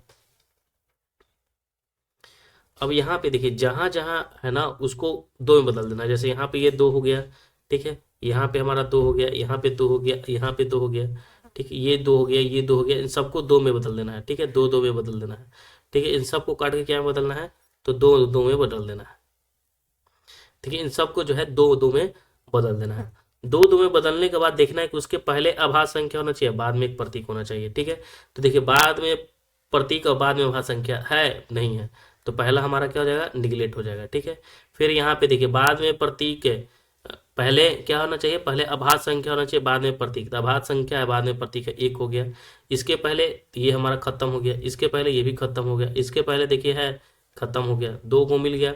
अब पहले प्रतीक बाद में अभाज्य संख्या, पहले प्रतीक बाद में अभाज्य संख्या, यहाँ देखिए आप, यहाँ आपको मिल जाएगा, ठीक है। तो 3 हो गया, ठीक है, और एक यहाँ पे है, यानी टोटल कितने हैं, तो 4 संख्याएं हैं। चलिए अब हम लोग देख लेते हैं 38 नंबर क्वेश्चन, ठीक है। 38 नंबर क्वेश्चन, ये भी अच्छा क्वेश्चन है। अब यहाँ पे देखिए, साइन स्क्वायर 22 है और साइन स्क्वायर 68 है, कॉस स्क्वायर 33 है और कॉस स्क्वायर 57 है। तो कुछ भी नहीं करना यार, देखो हम सभी जानते हैं कि साइन स्क्वायर थीटा और प्लस कॉस स्क्वायर थीटा क्या होता है, sine square plus cos square theta होता है 1, ठीक है। तो बस देख लेना है कि ये है कि नहीं इस पे, ठीक है। अब देखिए यहाँ पे क्या करना है, कुछ नहीं, इन दोनों एंगल को जोड़िए, 68 और 22 19 आ रहा है क्या, 19 आ रहा है, तो बस सीधे 1 लिख देना है इसको, ठीक है। कॉस स्क्वायर 33 और 57 है, इन दोनों को जोड़िए, 19 आ रहा है क्या, 19 आ रहा है, तो ये भी 1 हो गया, तो 1:1 आंसर हो गया, और क्या, दोनों का अनुपात निकल गया। नेक्स्ट हमारा क्वेश्चन है कि उपभोक्ता अधिकार के संदर्भ में कोपड़ा का पूर्ण रूप क्या होता है, COPUR, कंज्यूमर प्रोटेक्शन एक्ट, ठीक है। क्या होता है, CO से कंज्यूमर, PR से protection, A4 act, consumer protection act इसका आंसर होता है। नेक्स्ट हमारा है 14 नंबर क्वेश्चन, जो साइंस से क्वेश्चन है, ठीक है। और ये अच्छा क्वेश्चन है, देखिए कैसे कैसे प्रश्न जो है पूछे गए हैं साइंस में, ठीक है, अच्छे लेवल के प्रश्न जो है पूछे गए हैं साइंस में। बोल रहा है क्वेश्चन कि साइक्लोहेक्सेन में, क्या कर रहा है क्वेश्चन कि साइक्लो जो हेक्सेन है, साइक्लोहेक्सेन में कार्बन कार्बन बंद और कार्बन हाइड्रोजन बंद होते हैं। इस प्रकार कुल कितने जो है सहसंयोजी बंद होते हैं?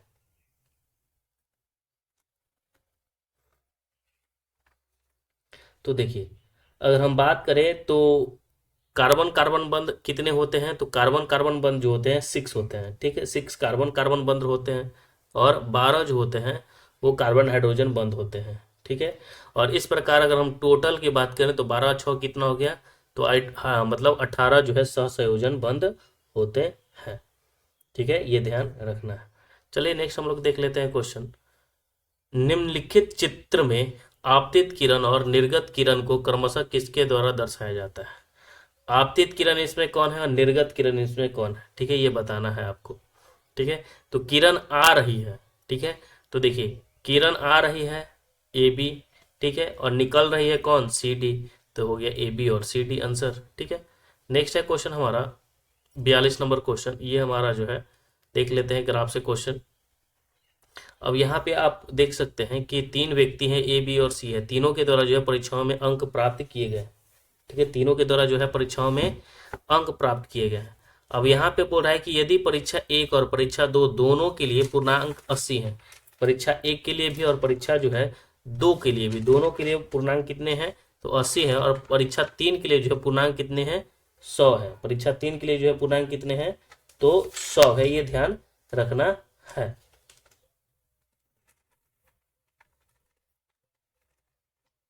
तो देखिए यहाँ पे परीक्षा 1 और परीक्षा 2 के लिए पूर्णांक कितना है, तो परीक्षा 1 और परीक्षा दोनों के लिए पूर्णांक जो है 80 है। ठीक है, परीक्षा 1 और परीक्षा 2 के लिए पूर्णांक कितनी है, तो दोनों के लिए जो है 80 है।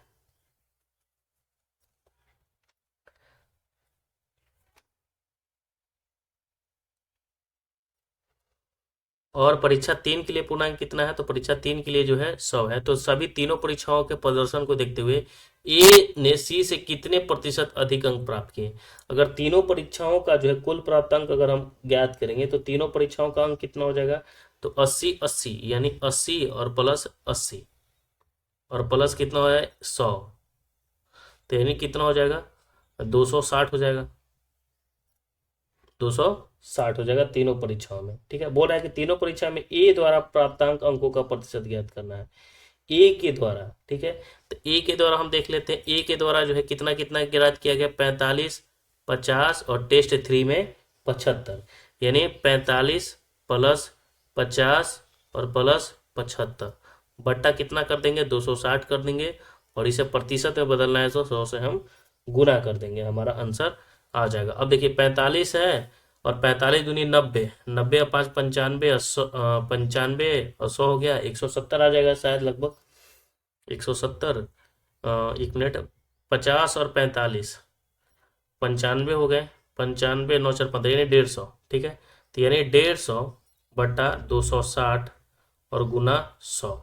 ठीक है, अब इसको हमें सॉल्व कर लेना है। ठीक है, तो 150 बटा 26 यानी कितना आ जाएगा, 1500 बटा 26। 15 में 10 से गुना कर दिए हम, 1500 बटा कितना आ जाएगा, 26 आ जाएगा। ठीक है, तो इसको हम अगर हम काटेंगे तो कितना हो जाएगा, 57.69%, 57 पॉइंट कितना, 69%। ठीक है, तो अभिष्ट अंतर हम निकाल लेते हैं। ठीक है, और उसका भी तो निकालना पड़ेगा ना हमें, ए और सी से है। ठीक है, तो ये तो हम सी का निकाल दिए, ये किसका हम निकाल दिए, तो ये सी के द्वारा निकाल दिए। ठीक है, तो सी का निकल गया 57.69%। और हम ए के द्वारा भी निकालेंगे क्योंकि ए ने भी तो किया है। तो ए देख लेते, ए जो है ए का 45 50 75,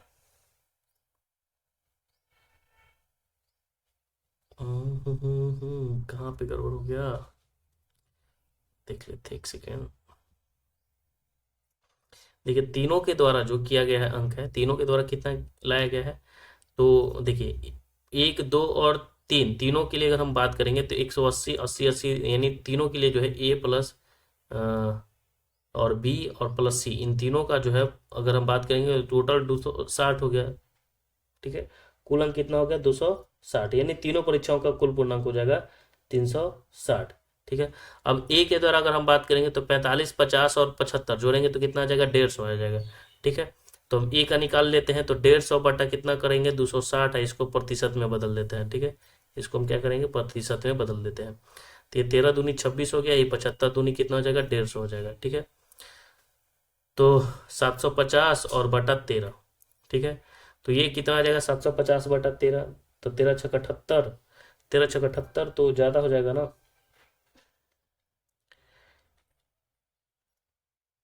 13 पचे 65 और 13 सत 91 यानी 57 दशमलव कितना आ जाएगा 69% आ जाएगा। ठीक है, उसी प्रकार हम सी का देख लेंगे, तो सी देखिए 40 लाया है, 45 लाया और 65 लाया है। तो इन तीनों को जोड़ेंगे तो कितना आएगा 40 हो गया, 45 हो गया और 65 हो गया। तो इन तीनों को अगर हम जोड़ें 150, तो हमने देखा कि हमने यहाँ पे जो निकाला है ना वो सी का मान निकाला। ठीक है, सी का कितना है 57.69%। वहाँ हम एक आध निकाल ले 45 50 75 बटा 260। ठीक है, तो इसको हम काटे तो 63.78 आया। अब पूछ रहा है क्या कि ए ने सी से कितने प्रतिशत अधिक अंक प्राप्त किया। यहाँ 63.38 है और यहाँ 57.69, इन दोनों का अंतर निकाल देंगे तो 7.69 आंसर आ जाएगा। अगला क्वेश्चन हमारा है कि ए की आयु बी की आयु से दोगुनी है और बी की आयु सी की आयु से 1/3 के बराबर है। यानी कहने का मतलब है कि ए रेशियो बी रेशियो अगर हम सी निकालें तो क्या कर रहा है क्वेश्चन कि ए की आयु बी की आयु की दोगुनी है, तो मान लेते हैं कि बी 1 है तो ए की आयु कितनी है दोगुनी है, और बोल रहा है कि सी की आयु के 1/3 के बराबर है। ठीक है, और सी की आयु की कितने के बराबर है 1/3 के बराबर है, यानी सी जो है 3 हो जाएगा। ठीक है, ए बी सी के आयु का योगफल जो है यानी तीनों का योग दिया हुआ है कितना, तो 42 दिया हुआ है। तो बी की आयु ज्ञात करना है, तो देखिए 3 1 4 और 2 6, 6 यूनिट बराबर कितना दिया हुआ है, तो 6 यूनिट का मान जो दिया हुआ है 42 दिया है, तो 1 यूनिट का मान कितना आ जाएगा 7। और बोल रहा है कि इसका मान, तो ए और बी की आयु का योगफल ज्ञात करना है, तो ए का कितना हो जाएगा 14 और बी का कितना हो जाएगा 7, तो 7 14 7 कितना हो जाएगा 21, यानी 21 आंसर हो गया। ठीक है, चलिए नेक्स्ट हम लोग देख लेते हैं। अगला क्वेश्चन हमारा है पाई चार्ट से चार्ट को हम देख लेते हैं। चार्ट में क्वेश्चन क्या कर रहा है कि सभी जो है, अब यहाँ पे देखिए सभी 5 जो है ना सेल्स पर्सनों द्वारा बेची गई कुल बीमा पॉलिसियों में क्यू द्वारा बेची गई बीमा पॉलिसी यानी जो क्यू के द्वारा बेचा गया बीमा पॉलिसी कितना 165 है। और सबसे पहले हम टोटल निकालते हैं, तो टोटल में हम 128 165 136 111 120 हम सभी को जोड़ेंगे, तो पांचों को हम जोड़ने पर कितना हमें प्राप्त होता है, तो देखिए 8 5 13 6 18 1 19 कितना हो जाएगा 8 8 5 13 13 6 19 19 1 20 20 का शून्य हासिल हो गया 2। ठीक है, यहाँ पे 6 2 8 3 11 12 12 2 14 2 हो गया 16 और 1 2 3 4 5 हो गया 6, यानी 660 हो गया। ठीक है, 660 हो गया टोटल, टोटल कितना निकल गया 660। अब बोल रहा है क्यू का निकालने के लिए, तो क्यू कितना है भाई 165, तो 165 बटा 660। ठीक है, और प्रतिशत बोल रहा है तो 100 से हम क्या कर देंगे गुना कर देंगे। अब हमारा आंसर आ जाएगा, अब जितना आ जाए भाई। ठीक है, तो सबसे पहले देखिए 11 से इसको काटिए, 1 0 से 1 0 गई। ठीक है, 1 11 5 55 हो गया और 11 6 कितना हो गया 66 हो गया। ठीक है, अब यहाँ से देखिए 3 दूनी 6 काटिए इसको, 5 दूनी 10 और 3 5 15, तो 50 कितना हो गया 25% इसका आंसर हो जाएगा। बहुत आसानी से, बहुत ही आसानी से ये इसका आंसर जवाब आ गया हम लोगों के पास। चलिए नेक्स्ट हम लोग देख लेते हैं 45 नंबर क्वेश्चन कि P Q R S T और भी इमारत की 7 अलग अलग मंजिल पर खड़े हैं, अलग अलग जो है 7 मंजिल पर खड़े हैं, और इमारत में सबसे नीचे वाली मंजिल का क्रमांक 1 है और इसके ऊपर वाले मंजिल का क्रमांक 2 है, और इसी तरह सबसे ऊपर वाली मंजिल का क्रमांक जो है 7 है, यानी सबसे ऊपर वाली मंजिल का क्रमांक कितना है 7 है। ठीक है, तो सबसे पहले देखिए, ठीक है 7 मंजिल है, अलग अलग मंजिल है। इमारत में सबसे नीचे वाली मंजिल का क्रमांक है और जो सबसे नीचे मंजिल है उसका क्रमांक कितना है 1 है। ठीक है, इसी तरह सबसे ऊपर वाली मंजिल का क्रमांक 7 है, यानी कहने का मतलब एक क्रम है 1 मंजिला 2 मंजिला 3 मंजिला 4 मंजिला 5 मंजिला और 6 मंजिला और 7 मंजिला हो गया। ठीक है, अब आगे कह रहा है कि क्यू मंजिल क्रमांक 2 पर आता है। क्यू जो है कहाँ रह रहा है, तो क्यू जो है 2 पर आ रहा है, यानी क्यू के सामने है 2 के सामने है क्यू। और बोल रहा है कि आर यू की मंजिल के ठीक ऊपर वाली मंजिल पर आती है। आर जो है ना यू के ठीक ऊपर वाली, तभी तो आर हमें पता नहीं, अभी तो क्यू के बारे में पता है। ठीक है, आगे देख लेते हैं, आर जो है यू की मंजिल के ठीक ऊपर वाली मंजिल पर आता है, ए से जो है भी के मंजिल के ठीक नीचे वाली मंजिल पर आता है, टी और पी मंजिल के बीच में केवल 3 व्यक्तियों रहते हैं, टी और पी के बीच, टी और पी के मंजिल के बीच, ठीक है, यहाँ पे हमारा बन जाएगा, यहाँ बोल रहा है कि टी और पी के बीच में मंजिल के बीच 3 व्यक्ति रहते हैं, तो 3 व्यक्ति बीच में रहते हैं किसके, टी और पी के बीच में। तो देखिए टी और पी कहाँ हो सकते हैं भाई, तो टी यहाँ होगा, ठीक है, टी यहाँ होगा और पी यहाँ होगा, तभी तो इन तीनों के बीच में 3 व्यक्ति रह सकते हैं, और कहीं भी बैठाने पे तो होगा नहीं, तो टी और पी के बीच में 3 व्यक्ति रहते हैं, ठीक है। आर सबसे ऊपर वाली मंजिल पर रहता है, यानी बोल रहा है कि आर जो है सबसे ऊपर वाली मंजिल पर रहता है, तो ये हमारा जो है ना क्या हो गया, फेल हो गया, ठीक है।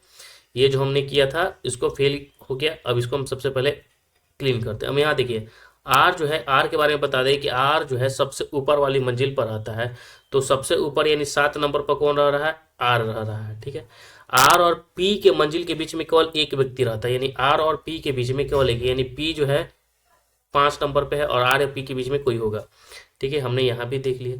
अब आगे क्वेश्चन कर रहा है कि टी और पी मंजिल के बीच में जो है ना 3 व्यक्ति रहते हैं, टी और पी के बीच में, तो यानी टी जो है सबसे नीचे होगा, तब ना टी और पी के बीच में 3 हो गया, 2 3 4 जो है टी और पी के बीच में हो गया, ठीक है। आगे हम लोग देख लेते हैं, ये भी हमने देख लिया। आगे है कि आर जो है यू की मंजिल के ठीक ऊपर वाली मंजिल, आर जो है यू के ठीक ऊपर, यानी यू के ऊपर हो गया आर, ठीक है, एक 2 और बच गए हमारे। ए से जो है भी के मंजिल के ठीक नीचे वाली पर आता है, ए से जो है भी के नीचे रहता है, ए से जो है भी के नीचे रहता है, यानी भी यहाँ होगा और ए से नीचे हो गया।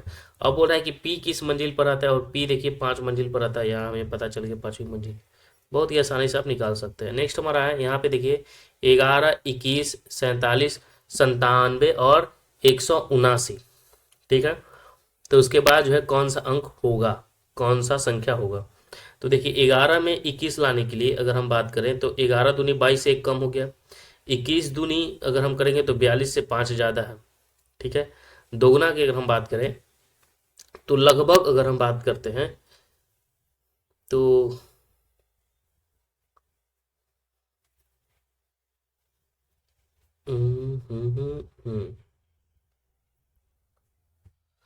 अब देखिए यहाँ 11 दूनी 22, 11 गुने 2 कीजिए तो कितना आता है 22, और 22 में से 1 घटाने पर कितना आता है 21, ठीक है। अब यहाँ पे देखिए 21 और 47 का देखिए, तो 21 दूने कितना होता है, 21 दूनी होता है 42, और 42 में तो 1 घटाने पर नहीं आ रहा है 47, ठीक है। तो यहाँ 42 में कितना जोड़ने पा रहा है, 5 जोड़ने पा रहा है कितना 47, ठीक है 47। अब आगे देखिए अगला देखते हैं, 47 गुने 2 कितना होता है, तो 2 सते 14, 2 चौके 8 1 9, ठीक है। इसमें कितना जोड़ा गया, 3 जोड़ा गया, तब होता है कितना 97, ठीक है। उसी प्रकार 97 में अगर हम बात करें तो कितना हम करेंगे, तो 2 से गुना करेंगे, तो 2 सते 14, 2 दोनों 18 19, ठीक है।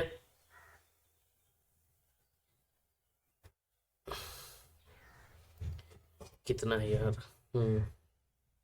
तो ये हमारा पैटर्न क्या है, फॉलो नहीं कर रहा है, ठीक है। दूसरा हम लोग अप्रोच अपनाते हैं कि भाई क्या होगा, यहाँ जरूरी थोड़ी ना है कि यही होगा। तो देखिए क्या हो सकता है, अगला हम लोग देख लेते हैं, जैसे 11 21 है, फिर 47 है, फिर 97 है, फिर 17 9 है। अब देखिए 1 1 2, ये भी नहीं हो रहा है, तो क्या किया गया होगा, 11 में 21 हम जोड़ेंगे तो कितना, 11 में 21 यानी 10 जोड़ा गया है, 21 में 27 करने 47 है तो यहाँ पे 26 जोड़ा गया है, ठीक है, तो वो भी नहीं किया गया है, ठीक है। क्या किया गया है, तो यहाँ पे हमें समझना पड़ेगा। तो कभी कभी ऐसा रीजनिंग मिल जाएगा ना, तो कि आपको जो है ना मतलब बुखार लगा देगा यार एग्जाम, और ऐसे क्वेश्चन आ जाते हैं एग्जाम में खास करके, तो क्या होता है, अब देखिए इसमें जो है जरूर ज़्यादा किया गया होगा ऑपरेशन, तभी इसके बाद ऐसा नहीं आ रहा है इसका उत्तर, नहीं तो अब तक आ जाना चाहिए था। अब यहाँ पे देखिए अगला हमें निकालना है, तो 11 और 21 का अंतर कितना है, तो 11 और 21 का अंतर जो है 10 है, ठीक है। पैटर्न जो है समझना पड़ेगा, 21 और 47 के बीच का अंतर कितना है, 21 और 47 के बीच का अंतर जो है 26 है, ठीक है, ये हम समझ सकते हैं। 47 और 97 के बीच का अंतर कितना है, तो 50 का अंतर है इन दोनों का बीच का, और 97 और 179 के बीच का अंतर कितना है, तो 82 है। कितना है, 82 है। अब देखिए इन दोनों के बीच का अंतर कितना है, 16। इन दोनों के बीच का अंतर कितना है, तो 24 है। इन दोनों के बीच का 50 और 82 के बीच का अंतर कितना है, तो 32 है। अब यहाँ पे देखिए इन दोनों के बीच का अंतर कितना है, 8 है। इन दोनों के बीच का अंतर कितना है, 8 है। तो अगला भी कितना होगा, 8 होगा। तो 32 8 कितना होगा, 40। 40 इसमें जोड़ेंगे, तो 40 इसमें जोड़ेंगे तो कितना हो जाएगा, 124, और 124 इसमें जोड़ देंगे। ठीक है, 124 इसमें जोड़ देंगे तो कितना आ जाएगा हमारा, 301। ठीक है, तो देखिए कहाँ तक लेके गया था माइंड लगाकर। चलिए अगला क्वेश्चन हम लोग देख लेते हैं। बिंदु ए से बिंदु बी तक पहुंचने के लिए अनीता पश्चिम की ओर 70 मीटर चलता है। अनीता जो है हमने डायरेक्शन में बताया था कि ईस्ट और वेस्ट और किधर होता है। ठीक है, यहाँ पे समझना है हमें। तो देखिए इधर क्या होता है, पूरब हमने बताया था, और ये जो हमारा होता है पश्चिम होता है, और ऊपर होता है उत्तर, और नीचे क्या होता है, ये दक्षिण होता है। ठीक है, दक्षिण होता है। तो हमने यहाँ देखा। और डायरेक्शन के बाद हम लोग क्या कर रहे हैं, अगला क्वेश्चन क्या कर रहा है कि अनीता जो है ना पश्चिम की ओर, अनीता किधर है, पश्चिम की ओर जो है चलना 70 मीटर जाती है। पश्चिम की ओर अनीता मान लेता है कि पश्चिम की ओर जाती है 70 मीटर। तो चलिए इसको 70 मीटर हम लिख देते हैं कि पश्चिम की ओर गई। अब उसके बाद बोल रहा है कि फिर वह दाएं मुड़ना चाहिए और 70 मीटर चलना चाहिए। फिर यहाँ से वह दाएं मुड़ती है, तो दाएं मुड़ेगी तो ऊपर की ओर जाएगी। तो दाएं मुड़ती है, और जो है दाएं मुड़ने के बाद जो है किधर जाती है, तो 70 मीटर जाती है, यानी इधर भी वो 70 मीटर गई। फिर आगे क्वेश्चन क्या कर रहा है, 70 मीटर चली, फिर उसके बाद बाएं मुड़ी और 150 मीटर चली। फिर यहाँ से जो है बाएं मुड़ती है, तो चलिए इसको बाएं घुमाते हैं। बाएं मुड़ती है और 150 चलती है, बाएं मुड़ती है और किधर चलती है, 150 चलती है। तो बाएं मुड़ने के बाद यहाँ जो है 150 चलती है। नेक्स्ट आगे क्वेश्चन क्या कर रहा है कि बाएं मुड़ती है 150 चलती है, फिर उसे बाएं मुड़ना चाहिए और 70 मीटर चलने चाहिए। फिर यहाँ से बाएं मुड़ी और 70 मीटर चली, फिर यहाँ से बाएं मुड़ी और 70 मीटर चली। तो चलिए फिर यहाँ से इसको हम 70 मीटर घुमा देते हैं। फिर उसके बाद बोल रहा है और फिर उसे बाएं मुड़ी और 90 मीटर चलते। फिर यहाँ से जो है बाएं मुड़ती है और 90 मीटर चलते। फिर यहाँ से ये बाएं मुड़ती है और 90 मीटर चलती है। तो चलिए बाएं मुड़ने के बाद इसे फिर हम 90 मीटर चला देते हैं। अब आगे क्वेश्चन क्या कर रहा है, 90 मीटर चलना चाहिए और फिर उसे दाएं मुड़ना चाहिए और 100 मीटर चलना चाहिए। फिर यहाँ से जो है उसे दाएं मुड़ना चाहिए और 100 मीटर चलना चाहिए। फिर वो नीचे जाएगी, 100 मीटर जाएगी, तो फिर यहाँ से ये 100 मीटर चली गई, और अंत में उसे बाएं मुड़ना चाहिए और जो है 130 मीटर चलना चाहिए। फिर वहां से अंत में ये जो है बाएं मुड़ गई और 130 मीटर चली। ठीक है, जितना चलाना है चलाइए भाई। 130 मीटर चली। बिंदु ए से कितनी दूर और किस दिशा में है, यानी सबसे पहले ये किस दिशा में जा रही है, तो ये तो पूर्व दिशा में जा रही है कि पश्चिम दिशा में जा रही है। तो बिंदु ए से किस दिशा में है, तो बिंदु ए से ये दक्षिण दिशा में है। तो सबसे पहले दक्षिण दिशा में है, तो दक्षिण इनमें से कौन है भाई, तो दक्षिण पहले ये हमारा खत्म ऑप्शन गया। ठीक है, ये हमारा ऑप्शन गया, दो गो में दक्षिण है, एक तो तीसरा में भी है और एक दूसरा में भी है। ठीक है, तो तीसरा और दूसरा में से आंसर कौन होगा, 100 मीटर होगा कि कौन सा होगा। यहाँ पे हमें क्या करना पड़ेगा, समझना पड़ेगा। ठीक है, हमें क्या करना पड़ेगा, समझना पड़ेगा। अब यहाँ पे देखिए, यहाँ 150 मीटर था, इधर 90 था, तो यहाँ तक पहुंचने के लिए इसे कितना हो जाएगा, 60 हो जाएगा। ठीक है, और 100 इधर था, 7 6 13 इधर है, 7 6 13 इधर है, और 30 मीटर यहाँ, तो 100 मीटर हो गया, 100 मीटर दक्षिण हो गया, और क्या। चलिए नेक्स्ट है हमारा क्वेश्चन, इनमें से क्या अलैंगिक प्रजनन का उदाहरण नहीं है। इनमें से बताना है कि अलैंगिक प्रजनन का उदाहरण है विखंडन, ठीक है, फ्रेगमेंटेशन अलैंगिक प्रजनन का उदाहरण है, द्विविभाजन बाउंड्री फिजन भी है, और मुकुलन भी है। ग्रेफ्टिंग जो है वो अलैंगिक प्रजनन का उदाहरण नहीं है। ठीक है, अब नेक्स्ट है 49 नंबर क्वेश्चन, एक वस्तु को जो है 1920 रुपए में बेचने पर जेम्स द्वारा अर्जित प्रतिशत लाभ उस वस्तु को 1500 रुपए में बेचने पर प्रतिशत हानि के बराबर होता है। ठीक है, अब देखो प्रॉफिट कितना हो रहा है, यहाँ पे समझना है 10% प्रॉफिट हो रहा है। कितना प्रॉफिट हो रहा है, 10% प्रॉफिट हो रहा है। 10% यानी 110%। ठीक है, तो 110% प्रॉफिट हो रहा है, तो भाई ऐसे प्रश्नों में कुछ करना ही नहीं है, सीधे 11 का मल्टीपल देख लेना है कि 11 का मल्टीपल कौन है। ठीक है, 11 का डिविजन इनमें से कौन है, पहला है नहीं, दूसरा है नहीं, तीसरा है नहीं। आप देख सकते हैं कि 11 का डिविजल है 1881। ठीक है, तो आंसर हमारा हो गया। बनाने की ऐसे मैथों में बनाने की आवश्यकता ही नहीं है। चलिए नेक्स्ट आप लोग देख लेते हैं, 12 15 और 18 है, और 45 और 35 और 25 है। ठीक है, तो इसको क्या किया गया होगा, ऑपरेशन आपको समझना पड़ेगा कि इसमें से कौन सा जो है ट्रिक अपनाया गया होगा, ताकि जो है आंसर हमें प्राप्त हो जाए। तो यहाँ पे देखिए क्या क्या है, 12 है, 15 है और 18 है। 12 है, 15 है, थोड़ा स्लो काम कर रहे हैं। हाँ, 12 है, 15 है और 18 है। तो 12, 15, 18। तो 12 में हम कितना जोड़ेंगे, 3 जोड़ेंगे, तो 12 3 15 और 15 3 18। अगला भी क्या वही हो रहा है क्या, 45 में हम कितना जोड़ा गया, तो 45 में जो है 10 जोड़ा गया, 45 में से 10 घटाया गया, फिर 10 घटाया गया। ठीक है, तो यहाँ पे समझना है। तो देखिए यहाँ पे अगर हम बात करें तो एक समान संख्या को जोड़ा जा रहा है, एक समान संख्या को घटाया जा रहा है। ठीक है, तो यहाँ पे देखिए 13 में से 3 घटा, 13 में से 13 में से 3 घटा, तो यहाँ भी 3 घटना चाहिए, तो ये हमारा खत्म हो गया। अब यहाँ पे देखिए 19 में से यहाँ भी ये हमारा खत्म हो गया, इसको देखिए ये भी खत्म हो गया हमारा। अब यहाँ देखिए 15 में 5 और फिर 5 जुटा, यानी जुट रहा है तो सब में जुट रहा है, 5 प्लस प्लस प्लस 5। यहाँ जैसे यहाँ 3 जुट रहा है तो तीनों में जुटा, घट रहा है तो तीनों में घटा।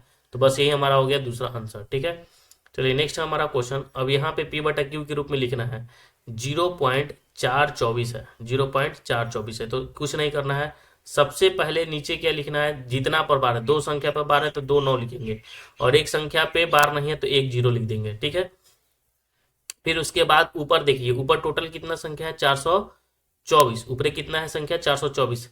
और जिस पे बार नहीं है उसको क्या कर देना है, घटा देना है। जिस पे बार नहीं है उसको क्या कर देना है, घटा देना है। तो 420 बट्टा कितना हो जाएगा, 99 जीरो हो जाएगा। ठीक है, तो ये खत्म हो गया। ठीक है, तो 14 तिया 42 हो जाएगा और 33 तिया 99 हो गया, यानी 14/43 आंसर इसका हो गया। ठीक है, अगला क्वेश्चन है कि एक गोलीय दर्पण की ध्रुव और वक्रता केंद्र के बीच की दूरी, फोकस दूरी, तो 2f के बराबर होगा, और क्या। चलिए नेक्स्ट है क्वेश्चन हमारा, निम्नलिखित में से कौन सी नदी जो है अमरकंटक पहाड़ी से निकलती है। हम सभी जानते हैं कि अमरकंटक पहाड़ी से कौन सी नदी निकलती है, तो नर्मदा निकलती है। ठीक है, अमरकंटक पहाड़ी से सोन नदी भी निकलती है। ठीक है, तो सोन नदी ऑप्शन में है नहीं, तो अमरकंटक इसका आंसर हो जाएगा। ठीक है, नेक्स्ट है क्वेश्चन हमारा कि सुनीता उत्तर की ओर जो है 10 मीटर चलती है। डायरेक्शन में हमने बताया था उत्तर ऊपर होता है, तो उत्तर की ओर चला दिए इसको 10 मीटर सुनीता। ठीक है, तो 10 मीटर ऊपर की ओर चली। अब आगे क्वेश्चन कर रहा है कि चलता है और फिर वह बाएं मुड़ता है और 11 मीटर चलता है। 10 मीटर चलता है और फिर वहां से वह बाएं मुड़ता है। ठीक है, यहाँ से वो बाएं मुड़ता है और कितना चलता है, बाएं मुड़ता है और 11 मीटर चलता है, बाएं मुड़ता है और 11 मीटर चलता है। फिर वहां से वह दाएं मुड़ता है और 13 मीटर चलता है। फिर यहाँ से वह दाएं मुड़ता है और 13 मीटर चलता है। फिर वहां से दाएं मुड़ता है और ये जो है 13 मीटर चलता है। फिर ठीक है, तो यहाँ से दाएं मुड़ता है और 13 मीटर चलता है, और फिर वह पुनः दाएं मुड़ता है और 25 मीटर चलता है। फिर यहाँ से वह दाएं मुड़ता है और 25 मीटर चलता है, आपकी जो है 25 मीटर चलता है। ठीक है, तो ये इसको हम 25 मीटर चला दिए। ठीक है, 25 मीटर चलता है। अब बोला कि अब सुनीता का मुख किस दिशा में है। अब सिर्फ दिशा पूछ रहा था, ये किस दिशा में है भाई, तो हम सभी जानते हैं कि पूरब दिशा हमारा है।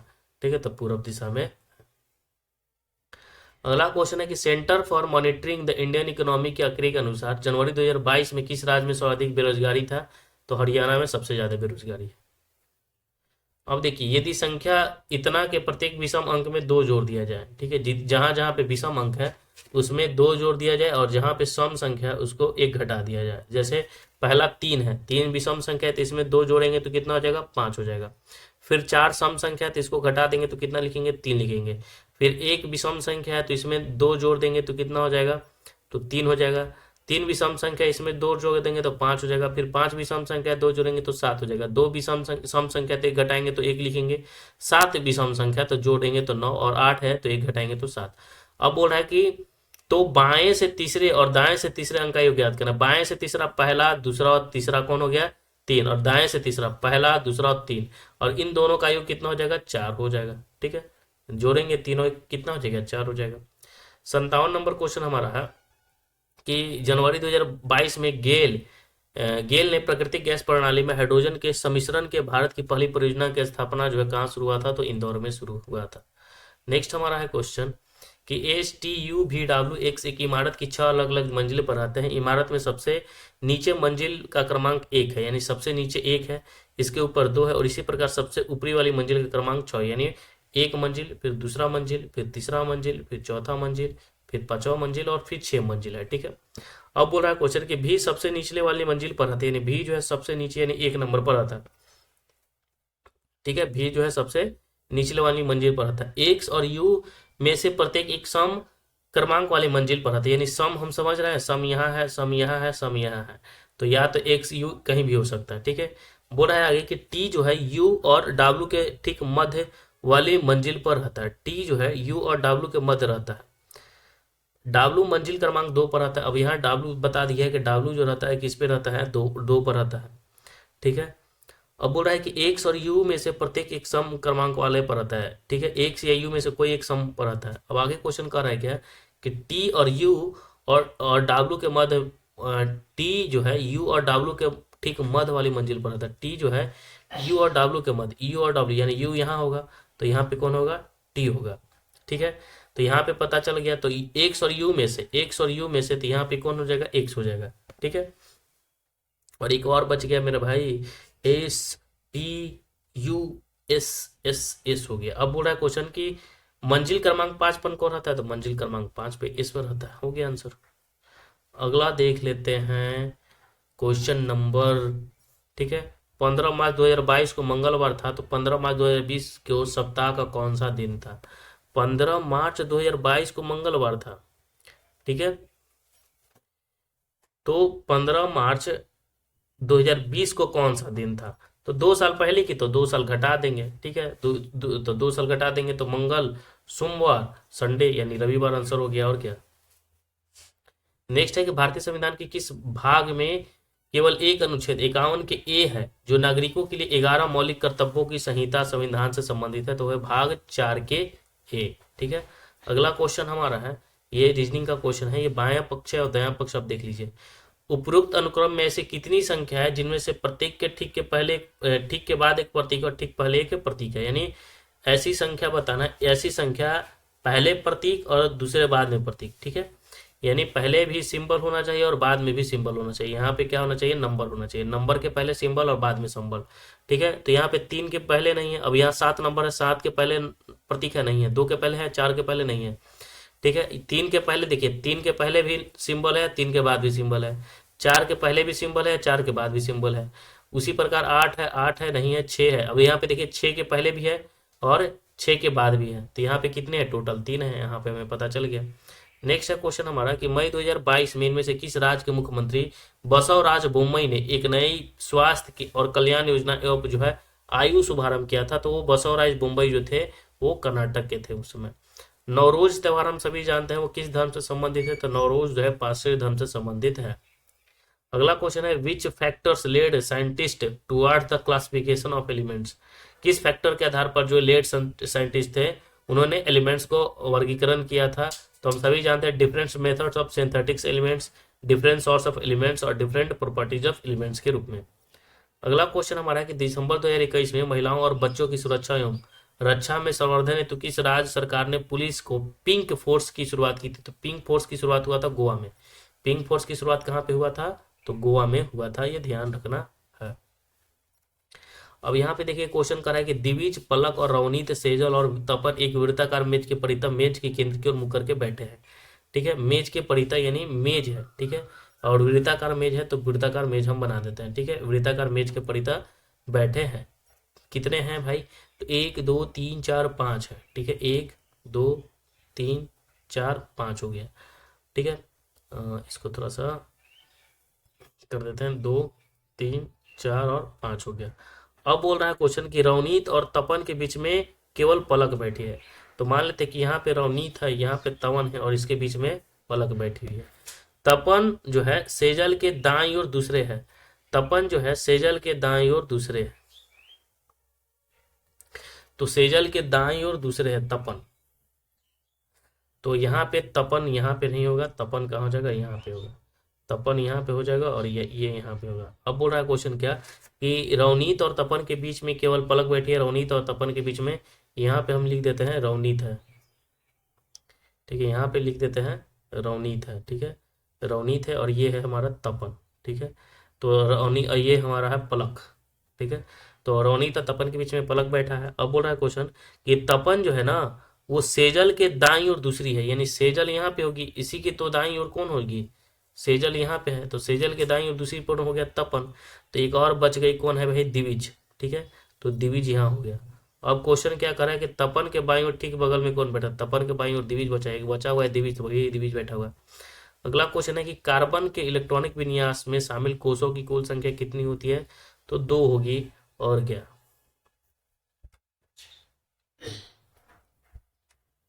चलिए यहाँ पे हम लोग देख लेते हैं, यहाँ पे ये ऐसे प्रश्न जो दिए हुए हैं, अच्छा क्वेश्चन है। यहाँ पे देखिए संख्या प्रतीक दिया हुआ रहता है, ठीक है, और कूट दिया हुआ रहता है, ठीक है। तो जो हमारा शर्त है उसी के अनुसार हमें देखना रहता है, बाकी आपको कुछ नहीं। और ये जो मेन है ना, ये हमारा प्रश्न है, ठीक है, इस प्रश्नों को देखकर शर्त को भी देखना रहता है, ठीक है। तो देखिए बोल रहा है कि यदि पहले दो घटक संख्याएं हैं, जैसे पहला दो घटक कितना है, 9 5 संख्याएं हैं, और अंतिम घटक एक प्रतीक है, अंतिम घटक प्रतीक है, बिल्कुल नहीं है, तो दूसरी संख्या और अंतिम प्रतीकों को कूटों के आपस में बदल जाना चाहिए। यानी अगर कह रहा है कि अगर पहले दो घटक संख्या है और अंतिम घटक एक प्रतीक है, अंतिम घटक यहाँ संख्या है, तो दूसरी संख्या और अंतिम प्रतीकों को कूटों के आपस में बदल देना चाहिए। जब है ही नहीं तो हम बदलेंगे क्यों, ठीक है। तो पहला को हमारा नहीं ऑपरेशन करना पड़ा। दूसरा बोल रहा है कि यदि दूसरा घटक एक प्रतीक है, दूसरा घटक इसमें प्रतीक है ही नहीं, और अंतिम घटक भी एक प्रतीक है, अंतिम घटक भी प्रतीक नहीं, तो सभी प्रतीकों को सी के रूप में कूटबद्ध कर देना चाहिए, बिल्कुल नहीं। यदि प्रश्न में कोई ऐसी संख्या है जिसके ठीक पहले एक अभाज्य संख्या है, तो प्रश्न में आने वाले पहली और अंतिम संख्या के कूटों को आपस में बदल देना चाहिए। अब बोला कि यदि प्रश्न में कोई ऐसी संख्या है जिसके ठीक पहले एक अभाज्य संख्या, अभाज्य संख्या हम सभी जानते हैं जो स्वयं से कटा है, किसी और से नहीं कटता है, ठीक है, 5 हो गया, 7 हो गया, ये सभी क्या है, अभाज्य संख्या। तो बोला है कि यदि यदि प्रश्न में कोई ऐसी संख्या जिसके ठीक पहले एक अभाज्य संख्या है, तो प्रश्न में आने वाले पहली और अंतिम संख्या को, तो सबसे पहले अभाज्य संख्या यहाँ देख लेते हैं। अभाज्य संख्या कहाँ है, यहाँ है, यहाँ है, यहाँ है, 3 जगह अभाज्य संख्या, ठीक है। तो ठीक ऐसे मतलब यदि प्रश्न में कोई ऐसी संख्या जिसके ठीक पहले एक अभाज्य संख्या है, संख्या के पहले अभाज्य संख्या है, ठीक है, एक ही जगह संख्या के पहले अभाज्य संख्या है जो 5 3, तो प्रश्न में आने वाली पहली और अंतिम संख्या को कूटों का आपस में बदल दे। तो यानी यहाँ पे हम 2 कर देना पड़ेगा, और यहाँ पे क्या कर देना पड़ेगा, 9 कर देना पड़ेगा। अब यहाँ पे समझना है, 7 है तो 7 के सामने क्या लिखा हुआ है, डी लिखा हुआ है, 7 है, 7 है, 9 है।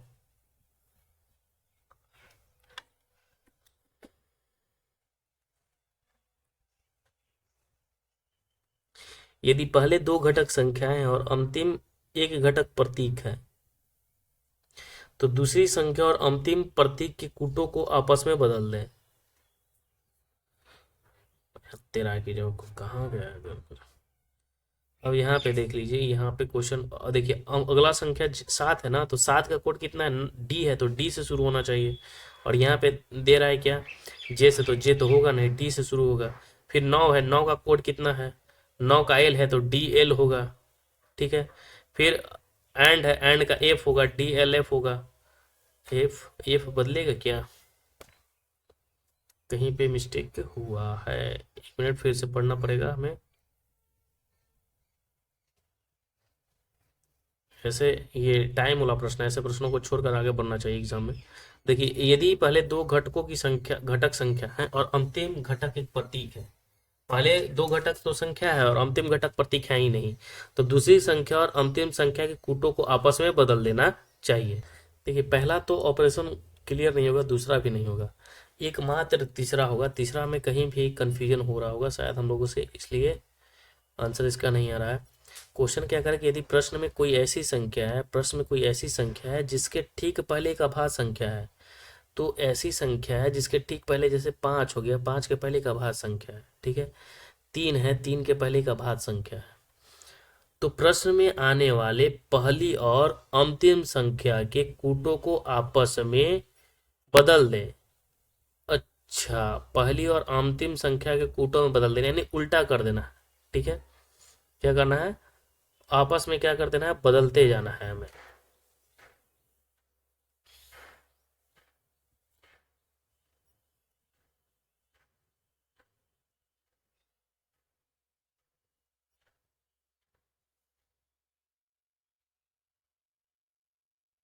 यानी पहले और अंतिम संख्या किस में बदलना है, फिर इसको इसमें बदलना है, इसको इसको में बदलना है, इसको इसको में बदलना है, इसको इसको में बदलना है, ठीक है। तो उसके हिसाब से हमारा बी आंसर होगा, ठीक है। चलिए, या बहुत ज़्यादा दिक्कत हो जाता है ऐसे प्रश्नों में। नेक्स्ट है कि एक गोलीय दर्पण की फोकस और वक्रता बीच की दूरी, तो वक्रता त्रिज्या आर के पदों में बराबर होती है, तो हम सभी जानते हैं आर बराबर 2, r/2 हो जाता है। अगला क्वेश्चन है कि 29 अगस्त को भारत में हैवी इलेक्ट्रिक लिमिटेड को वाणिज्य एवं उद्योग मंत्रालय के तहत सार्वजनिक क्षेत्र में हैवी इलेक्ट्रिकल्स लिमिटेड के रूप में पंजीकृत किया गया था, तो 1956 में किया गया था। अगला क्वेश्चन, अब यहाँ पे देखिए 71 नंबर क्वेश्चन क्या कर रहा है कि नीचे दिए गए चित्र का ध्यानपूर्वक अध्ययन करना है और निम्नलिखित में से कौन सा विकल्प नीले काले रंग की उपस्थिति के कारण सही व्याख्या को दर्शाता है। आलू में देखिए, आलू के रस में हम सभी जानते हैं क्या होता है, स्टार्च होता है, जो आयोडीन मिलाने पर क्या कर देता है, नीला और काला कर देता है, ये हमें पता ही है। नेक्स्ट है क्वेश्चन कि कोई भी अभिक्रिया जो अविलय जो अवक्षेपण उत्पन्न करती है उसे क्या कहा जाता है, तो अवक्षेपण, अवक्षेप लिखा ही हुआ है तो अवक्षेपण अभिक्रिया होगा। चलिए नेक्स्ट है हमारा क्वेश्चन कि पिछले वर्ष रंजन का मासिक वेतन 34,500 था और इस वर्ष उसका मासिक वेतन जो है 38,640 है, तो पिछले वर्ष वेतन की तुलना में इस वर्ष रंजन के मासिक वेतन में कितना प्रतिशत वृद्धि हुआ। तो पिछले वर्ष कितना था, 34,500 था, इस बार कितना है, 38,640 है, ठीक है। और पिछली बार कितना था, 34,500 था, तो इसको सबसे पहले हम घटा देते हैं, तो 0 हो गया, 4 हो गया, 1 हो गया, 4 हो गया, ठीक है। तो 4140 में हम क्या कर देंगे, बोल रहा है क्या कि रंजन के मासिक वेतन में कितने प्रतिशत की वृद्धि हुई है, तो पिछले वर्ष से करना है ना, तो 34,500 में हम कर देंगे, ठीक है। और इसको हम कैलकुलेशन कर देंगे, हमारा आंसर आ जाएगा, दूर खत्म, 12 से काट दीजिएगा, हो गया आंसर 12%। चलिए नेक्स्ट है हमारा क्वेश्चन कि 36 संख्या का माध्य जो है 42 है, यानी 36 गुने टोटल संख्या निकालेंगे तो 36 गुने 42 करेंगे तो कुल संख्या निकलेगा। और बाद में यह पता चला कि 47 को चूक वर्ष जो है 41 बढ़ाकर लिखा गया है, यानी 47 को चूक वर्ष कितना 41 पढ़ा गया है, यानी कहने का मतलब है कि 6 जो है कम पढ़ा गया है, 6 क्या पढ़ा गया है, कम पढ़ा गया है, ठीक है। तो दी गई औसत का सही माध्य क्या करना है, तो सबसे पहले इसको गुना कीजिए, ठीक है। तो कितना हो जाएगा, 2 छक्के 12 और 36 दूनी 72, ठीक है। फिर 4 छक 24 और चरती 12 दू 14, फिर 2 7 4 11, 4 1 5, 1512, इसमें 6 जोड़ दीजिए तो 1500 कितना 1500 कितना हो जाएगा 18। और इसमें नया माध्य निकालना है तो 36 से हम डिवाइड कर देंगे, ठीक है। तो कितना आ जाएगा, 42.17% आ जाएगा।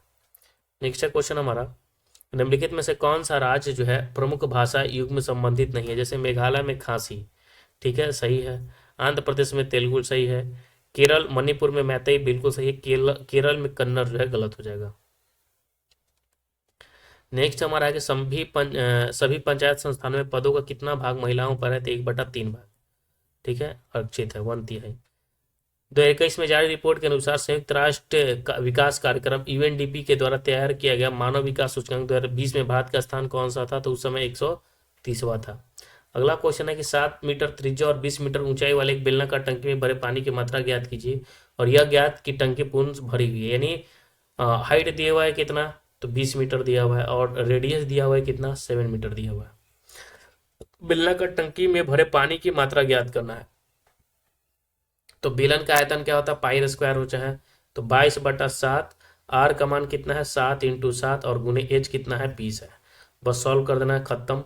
तो 7 दूनी 14, यहाँ 154 हो गया और गुने 20, ठीक है। तो 15 दूनी 30 और 4 दूनी 8, यानी 300, माफ कीजिएगा 380 हो जाएगा, 20 चौके 80, यानी 380 मीटर क्यूब आंसर हो गया। नेक्स्ट है क्वेश्चन कि दिए गए प्रतिरोध आर को 2 बराबर भागों में बांटा जा रहा है, तो प्रत्येक भाग में प्रतिरोध कितना हो जाएगा, r/2। अगला है क्वेश्चन हमारा कि अब यहाँ पे देखिए क्वेश्चन ही शायद ही अधूरा है क्या। निम्नलिखित चित्र में आयत विद्यार्थियों को निरूपित करता है और वृत्त लड़कियों को निरूपित करता है, अंडाकृत कला संख्याएं को निरूपित करता है और त्रिभुज जो है खेलकूद को निरूपित करता है। तो विभिन्न भागों में दी गई संख्याएं उस भाग से संबंधित व्यक्तियों की संख्या को दर्शाता है। तो कितनी लड़कियां विद्यार्थियों ने कला, यहाँ देखिए लिखा हुआ है क्या क्वेश्चन कि चित्र में जो आयत है विद्यार्थियों को निरूपण करता है, यानी आयत जो ये चित्र है हमारा, ठीक है, ये क्या है, तो ये हमें जो है स्टूडेंट को बता रहा है, ठीक है। अब आगे का वृत्त जो है लड़कियों की निरूपण करता है, यानी वृत्त जो है ये क्या है, तो गर्ल है, गर्ल को निरूपित करता है। और अंडाकृत जो कला संकाय को निरूपित करता है। अंडाकृत जो है ये क्या है, कला को बता रहा है, ठीक है। अब त्रिभुज भी कुछ होगा यार, और त्रिभुज जो है खेल कूद को, यानी ये जो है खेल कूद को बता रहा है। त्रिभुज क्या है, तो खेल कूद को बता रहा है। तो क्वेश्चन क्या कर रहा है, क्वेश्चन ऐसे कितने विद्यार्थी हैं जो खेल कूद में भाग लेते हैं, कि तो ये लड़कियां नहीं है, ऐसे कितने विद्यार्थी हैं। अब यहाँ पे देखिए क्वेश्चन, कितनी लड़कियां विद्यार्थियों ने कला संकाय का चयन किया है, यानी कितनी लड़की विद्यार्थियों ने जो है कला कला संकाय का जो है चयन किया है। तो कला संचय का कितनी लड़कियों की बात हो रही है, कितनी लड़कियां, लड़कियां हमारा कौन है, ये है, ठीक है। और कला संकाय किधर है, तो कला संकाय जो हमारा ये है, ठीक है। तो कितनी लड़कियां हैं, तो 211 और 138, तो 8 1 9 3 1 4 349 लड़कियां हैं जो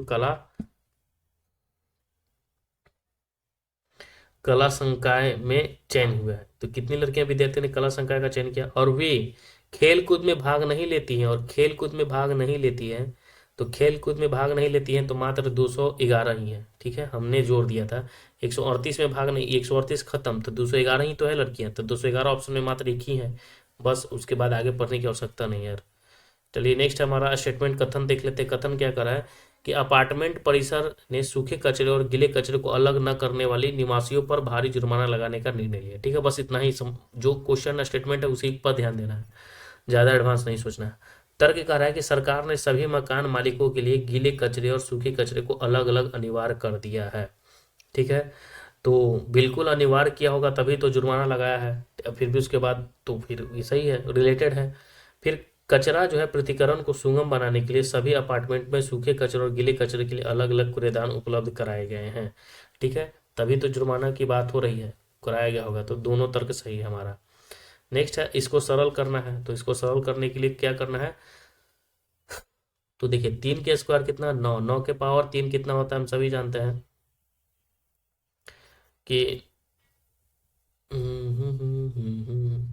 9 के स्क्वायर होता है कितना, तो 9 के पावर 3 होता है 729, 3 के स्क्वायर 9, 9 के क्यू होता है 729, प्लस 2 का क्यू कितना होता है 8, 8 का स्क्वायर कितना होता है 64, इन दोनों को जोड़ेंगे तो 9 4 13, यानी 793 इसका आंसर हो जाएगा। नेक्स्ट है क्वेश्चन हमारा, अब यहाँ पे देखिए क्या कर रहा है, P ग्रेटर देन एस, यानी P से हमें एस जाना है। तो देखिए P कहाँ है और एस कहाँ है, P यहाँ पे है और एस यहाँ पे है, ठीक है। तो P से हम Q जा सकते हैं, Q से N जा सकते हैं, नहीं जा सकते हैं, यानी पहला स्टेटमेंट हमारा गलत है। दूसरा कह रहा है कि Z जो है लेस देन Q है, यानी Q से हमें Z जाना है। Q कहाँ पे है, तो यहाँ पे समझना है Q जो है यहाँ पे है और Z है यहाँ पे, ठीक है। तो Q से P जाएंगे, P से हम Y जा ही नहीं सकते, तो Z कहाँ से चले जाएंगे, तो दूसरा भी हमारा स्टेटमेंट गलत है, ना तो 1 होगा ना तो 2 होगा। नेक्स्ट है हमारा 84 नंबर क्वेश्चन। अब यहाँ पे देखिए कथन निष्कर्ष है कि सभी पेन टैबलेट है, तो सभी फोन जो है टैबलेट है, तो सभी फोन को हम क्या बना देते हैं, टैबलेट बना देते हैं। सभी फोन जो है टैबलेट है, सभी फोन टैबलेट है। कोई टैबलेट जो है कैलकुलेटर नहीं है, कोई टैबलेट कैलकुलेटर नहीं है, तो कैलकुलेटर को हम क्या कर देते हैं, अलग कर देते हैं। और सभी ड्राइव जो है कैलकुलेटर है, और सभी ड्राइव जो है क्या है, कैलकुलेटर है, यानी ड्राइव जो है इसके अंदर हो जाएगा, ठीक है। सभी ड्राइव क्या हो जाएगा, इसके अंदर हो जाएगा। अब रहे कोई कुछ ड्राइव फोन है, ड्राइव और फोन का संबंध ही नहीं है, तो खत्म। और कुछ कैलकुलेटर फोन है, कैलकुलेटर और फोन का कोई संबंध ही नहीं है, खत्म। कोई टैबलेट ड्राइव नहीं है, तो बिल्कुल सही है, ठीक है। तीसरा आंसर हो जाएगा केवल।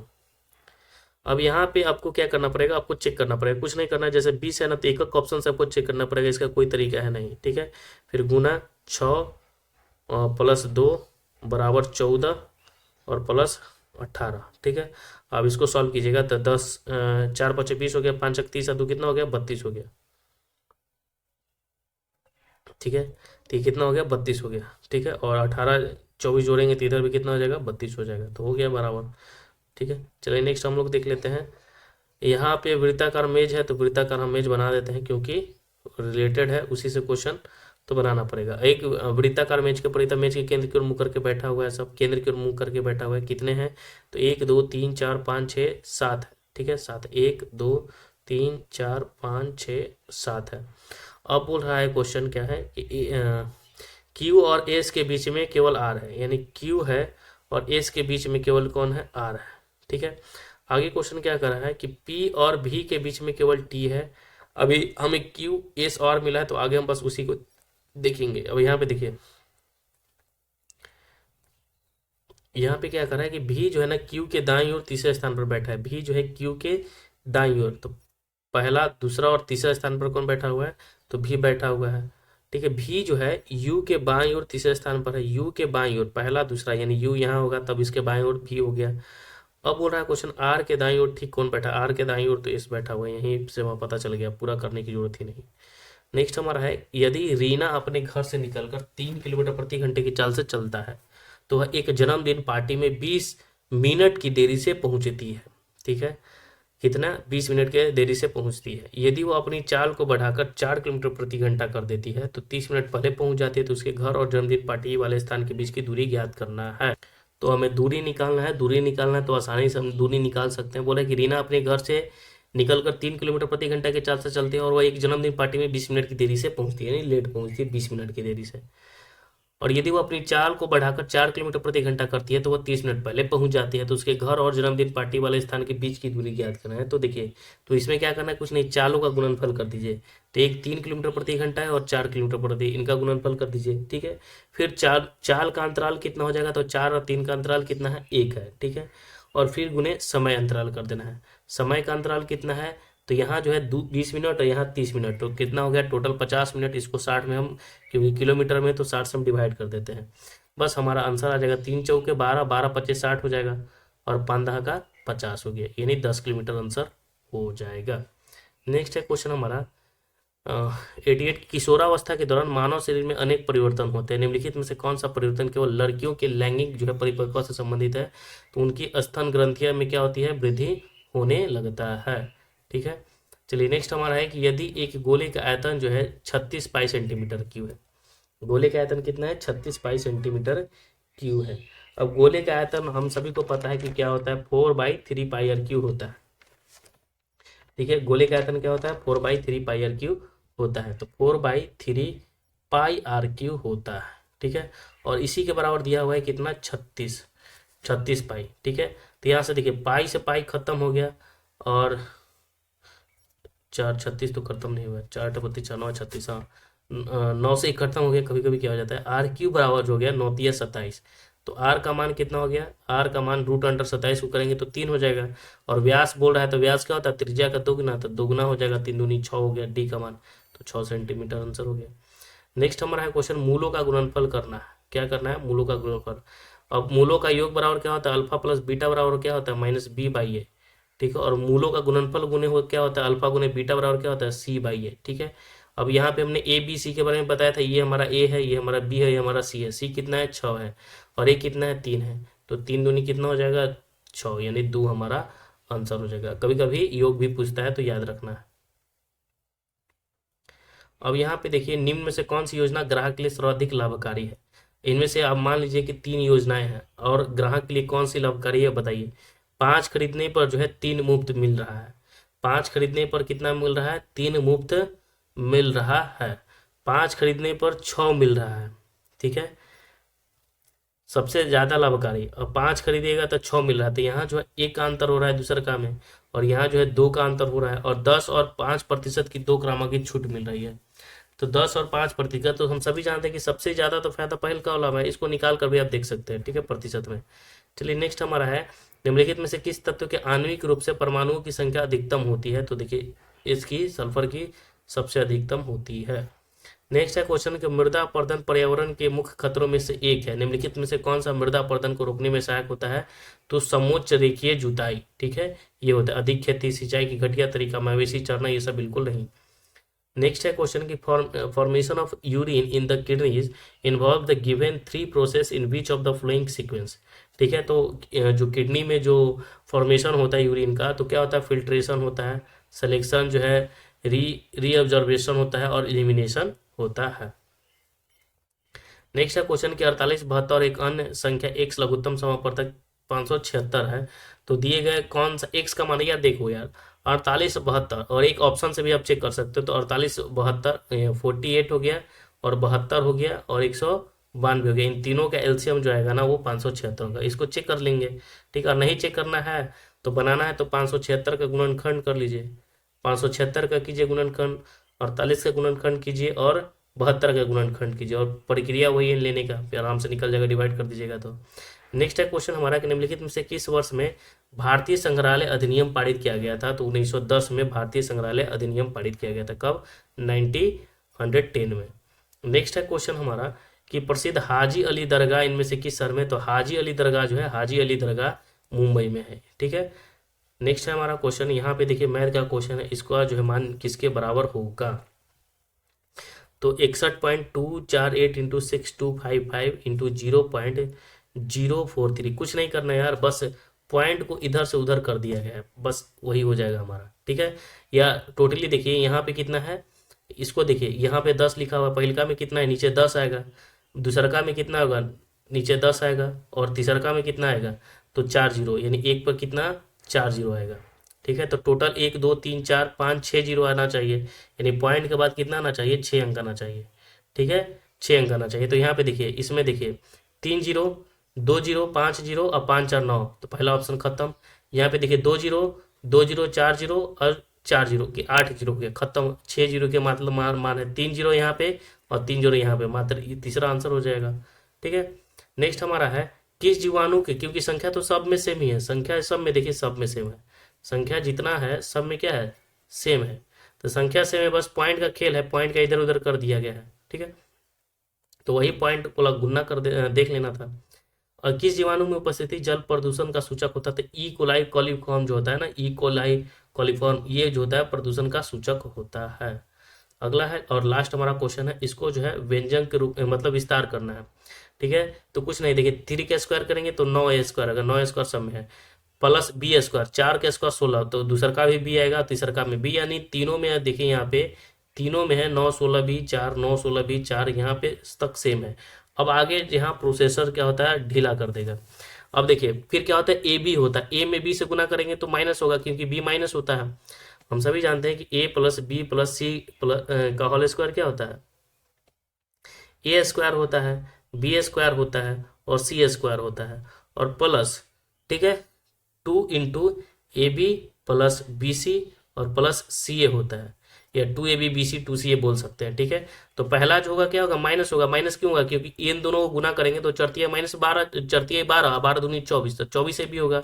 तो 24ab यहाँ होगा, ये 12 है, खत्म, ये खत्म। ठीक है। यहाँ पे लिखा हुआ है -24। अगला देखेंगे तो यहाँ पे देखिए bc, तो 4 दूनी 8, एक और है 2, जो बाहर 2 है तो 16 हो जाएगा, तो ये भी हमारा खत्म हो गया। ठीक है। बच गया हमारा, ये पहला आंसर हो गया। ठीक है। तो हम लोगों ने क्या किया कि 100 क्वेश्चन जो हमने वो नहीं कंप्लीट किए। हम लोग इसी तरह जो है सेट नंबर 3 को करेंगे अगले दिन। जय हिंद, जय भारत।